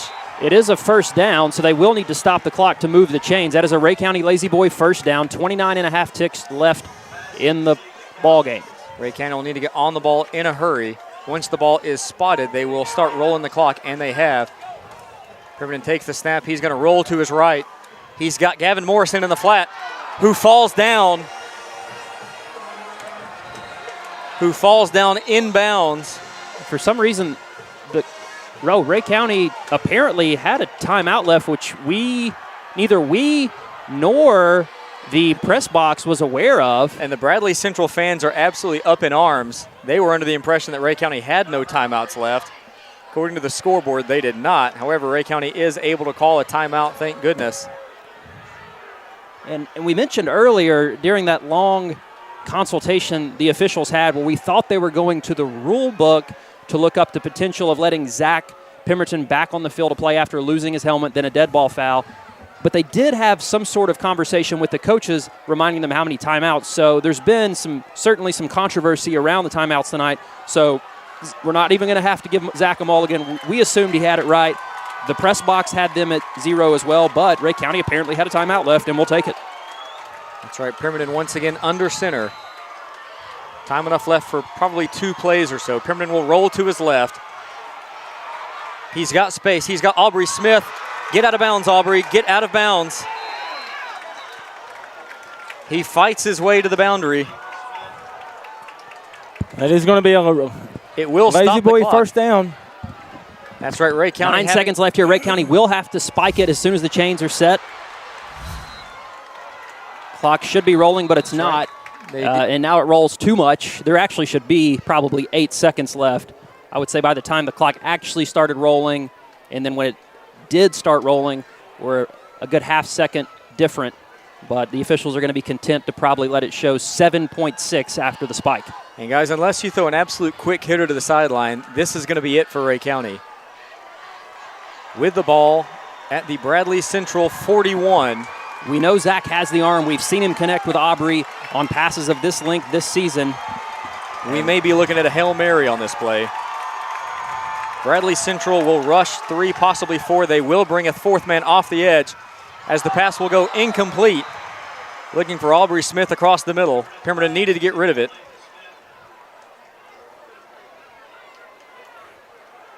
Unfortunately, I don't know if Aubrey was aware exactly what the call was. He was not facing that direction. A smart play by Zach to go ahead and throw it at his back, not to hold on to it, to wait for anything to develop. It's going to give us one more play here. That's right, and fortunate that Aubrey Smith didn't catch it, because had he caught it, would have been brought down in the field of play, would have ended the game. Here we go now for Rhea County from the 41. They fake the pitch to the right. It's going to be a throwback screen to Aubrey Smith on the right side. He's got some room. He's got blockers. He can't go down with the ball, and yet he will. He will be tackled at the 15, and that is going to end this ball game as Bradley Central claws their way back. We've got a flag on the play. It comes in late. I'm curious to see what the flag is all about. The officials are having a serious conversation with Colton Edwards as he comes to the sideline. If it is a flag against the defense, they may give Rhea County one more play. We're going to see what happens here. The game cannot end on a defensive penalty. You are correct, Elmer. Unfortunately, I'm afraid it might go against Rhea County just based on the conversations I saw taking place. The Bradley coaches don't appear to be setting up for another play as their head coach is coming to shake Coach Pemberton's hand. They're trying to get their players away from ours, just in case there's any sort of extracurricular activities. It looks like Bradley Central is just going to head to the house. There will be no shaking of the hands between the two teams here tonight after the last call. Now the coaches are going to try to get them to shake hands. It's just a strange event here. It is a very strange scene, Cam. A lot of confusion going on the field. We are going to try to shake hands now. Apparently the game is over. We don't have that from the officials yet. There is an assistant coach for Rhea County talking with the officials, trying to figure out what the flag was for. We haven't even received that news yet. And regardless, it looks like Rhea County will unfortunately fall to Bradley here tonight. What a great game. Unless this is reminiscent of a Tennessee game from the Dooley years where we somehow have to replay the last play. It looks like this might be it. I don't know if Coach Pemberton is completely... That's athletic director Jeremy Fitzgerald out there with Pemberton. Coach Pemberton is actually still having a conversation with the officials. You don't usually see this. He's walking away from the official, not pleased, it appears, with the news he is receiving. The crowd never even received an official news. There was a flag. I guess perhaps they don't have to give an explanation if it was on the offense. That seems a bit confusing, but this is very strange to see the officials stick around this long after they've blown the final whistle. And there's really no point in throwing a flag if you're not going to enforce a penalty. There were zeros on the clock, and Rhea County is just going to gather around Coach Pemberton for the post-game talk. Looks like this one is over. Once again, Bradley Central prevailing 42-35. We're going to throw it down to the field to see what Coach Pemberton has to say. Yeah, Brian Kamer hopefully will be able to get us in there. He might be very intelligently giving Coach Pemberton some space, and Coach Pemberton might have even requested it for all we know, and that's totally okay. So we will wait to see exactly okay. What a great game by the Golden Eagles. That's right. Before we throw it down to the field again, I want to talk about what a great job Coach Pemberton and staff have done with this team this season. A very, very hard-fought game. I'm sorry, Elmer, what were you going to say? Yeah, I mean, they've been troubled with so many injuries, and that defensive secondary is basically been next man up, and so is the offensive line and defensive line next man up all year. That's right, and, this is a pretty good Bradley Central defense. This is the best team we've played all year, and we were able to move the ball really well, put up 35 on a good defense. A lot of positives to take away from this game. And again, a great job by Coach Pemberton, Zach Pemberton, Aubrey Smith, Chandler Kaler, Bo Garmany, and so many more tonight. I can assure you I would have nothing loved more than to leave here with a win, but I feel like we've got really something to build on going into next week against the defending state champs in Knox Catholic who fell to Soddy Daisy. This was we led for the majority of the game. And we unfortunately were not able to bring you Coach Pemberton's post-game remarks to his team and the fans, and we will try to see about getting a post-game interview. Not really sure. There's probably still some confusion and frustration on the part of the coaching staff with the explanation, and so we will do our best. But if not, like Jason Elmer mentioned, some very positive things to take away here tonight from this ball game. Rhea County unfortunately falling to Bradley Central 42-35, a back-and-forth contest filled with penalties and turnovers and lack of explanations, and at the end of the night, it's a Rhea County defeat. That's right, and credit Rhea County for responding numerous times during this game when Bradley Central would answer with a touchdown and try to seize momentum back. Rhea County always had another response in them. Great job moving the ball. Once again, great play calls, great execution on the Rhea County offense's part. Fantastic job by our players and staff.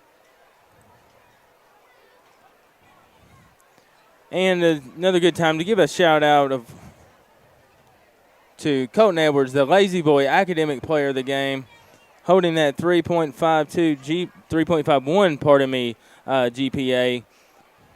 Colton his fellow Eagles have done a fabulous job. You know, they're missing, I want to give a shout-out to Nick Sherrill and Garrett Smith, who could potentially be out for the season. Great to have Bradley Goodwin back tonight. And his presence was felt. And, you know, Bo Garmany has stepped up in his absence, and even tonight with Bradley Goodwin back, Bo Garmany played a great game filling in.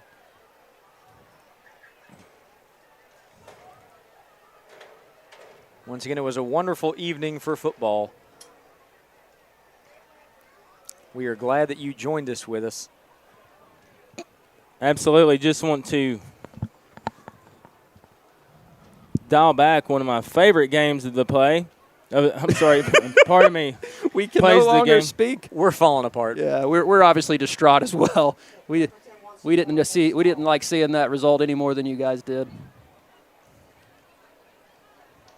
We are tongue and brain tied. A beautiful play there, Aubrey Smith. Lots of highlights tonight for the Golden Eagles. A back-and-forth contest like we mentioned earlier. Unfortunately, that momentum just swung back Bradley's way right at the end. Looking forward to the post-game meal at Caravel's with the Ray Review crew. That's just what the doctor ordered. I need some absolute pick-me-up food after this one. Absolutely. Can't wait till next week as the Eagles host once again at Bill Horton Field. If you couldn't make it out to this game, be sure to come out next week and cheer these Eagles on. They need your support. They need you loud and proud out here. Make some noise for these boys next week as we play Knox Catholic, the defending champs. Also, reminder, Bradley Central is a 6A team. They're not in our region. This game has little significance to the outcome of the season. That's exactly right, Elmer. We're still in the driver's seat. We're leading our region. Yeah. We really are. Undefeated, leading our region. And we've got a perfect opportunity to solidify that next week against Knox Catholic. That's right. That is a region foe. Very important game for playoff seeding. Rhea County will be in the playoffs once again this year. Another testament to the great leadership of Coach Pemberton and staff, getting us once again into the playoffs. Now it's just a matter of where we fall and where we match up in the brackets. So even if we are not able to secure a post-game interview, we'll try to get Larissa to speak with Jeremy Fitzgerald, the assistant coach, as well as the Rhea County High School athletic director. He got the official explanation, I believe, from the referee staff. So hopefully we'll be able to at least get that information for you. It's just a very weird way to end the ball game there. But regardless, like we said, Rhea County, hard-fought game here tonight. Comes up a little bit short in the end, but we will get right back after it here next week against Catholic.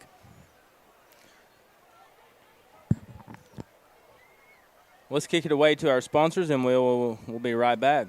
Hang with us.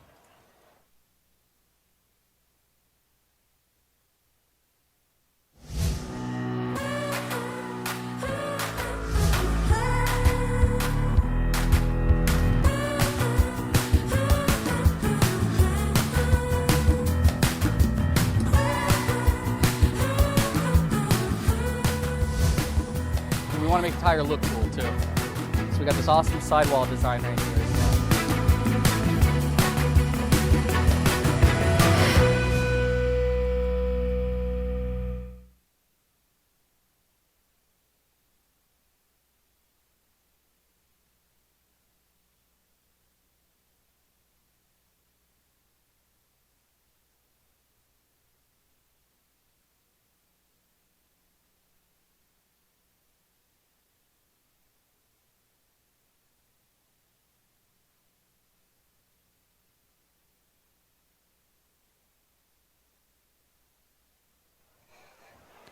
And we are going to send you down now to the sideline to get a post-game interview with Coach Pemberton.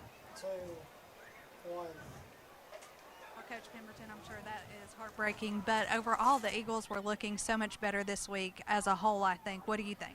Well, I mean, we got to find a way to win it there at the end. They're a good football team. They made a lot of plays through the air against us. We had too many penalties, too many balls on the ground, but I liked the intensity of our kids. I thought we played hard. We got better in a lot of areas. We just got to quit getting the penalties and fumbling the footballs on the ground, especially off the snaps. It's killing us on drives and stuff, but hopefully we'll improve on that. We keep working at it every day. Hopefully we'll get it done, and got a big region game coming up next week with Catholic, so we learn from this one, we flush it, and we move on to the next one, which is Catholic. All right, Coach, thank you so much for your time. Good luck next week. Thank you. All right, guys, that's it for us down here on the field. Back up to you.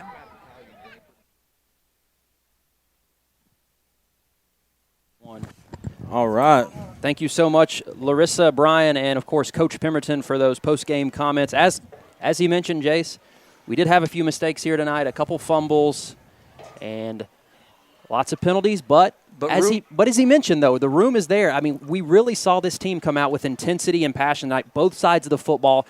We marched out to a 21-7 lead after they scored first, really had the momentum, and just kind of slipped away from us there at the end. That's right. If Coach Pemberton has proven anything, it's that he can coach. We're going to clean up these mistakes. We're going to work hard in practice. We're going to address these things. We're going to make sure that we no longer put the ball on the ground, have false start penalties. I know that Coach Pemberton and his excellent coaching staff are going to get this fixed, and I'm excited to see that happen. So we are definitely missing Club Med. I hope he's having a good night. Yeah, okay, so we did get a correction from Mike Bice. He said Kamer was right. Ray was 24-0 in 1994. We do have some let's see. Big shout-out to Mike Bice, by the way. Yeah, absolutely. That's my man right there. Quality individual right there. That's right. And his wife, Janae, proud parents of former Rhea County great running back Cody Bice, who I believe is our all-time leading rusher. All-time leading rusher. Okay. Here we're gonna go ahead and throw out right here. We're gonna wrap up these trivia questions. Who scored the longest run in Rhea County history? And if we don't get a response in the next minute or two, we'll pick it back so up Kamer next was week. right. Brian Kamer was right on the first one. It was 1994. Good job, was Kamer. the last year. So it almost been. Please help me with my math here. How many years? 24 years? 24 years. It would have been since we beat Bradley Central. I almost pulled it off tonight. And, we don't play them every year, so it's not That's like they right. beat us 24 Sure. years in a row. Sure. Worth pointing out. Absolutely. Who scored the longest run in Rhea County history? Well, it was none other than Jeff Shelton. 93-yard run versus Bradley. How about that? Very good trivia, Elmer. All right. Well, that's credit to Brian Kamer with these questions. Who tied the record for most interceptions in a game? It was against Bradley Central, but they tied the record for the most interceptions. Give me a year. Do we have a year? 1984. Okay, wow. Most interceptions in one game. I do not know. Okay. Steve Cochran. It was Todd Thurman. Todd Thurman. Nice. TT. Very nice. GFL. Absolutely. Another GFL, Todd Thurman. We want to give muchos love to our sponsors, and thanks everyone for tuning in. On behalf of Ray Review, this is Elmer Harris. It's Cameron Lane. And he is Jace Cochran. And here at Ray Review, we are saying, Go Eagles.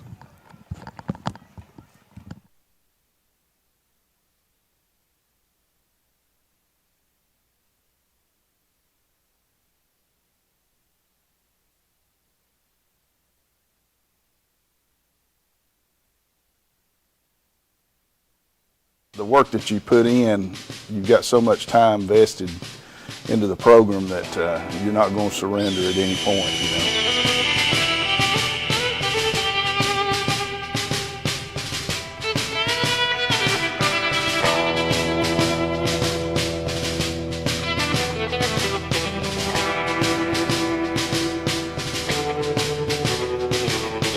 Wake up in the morning, head out to the field.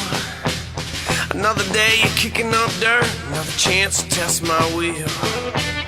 It ain't just a set of shoulder pads, it's the armor that we wear.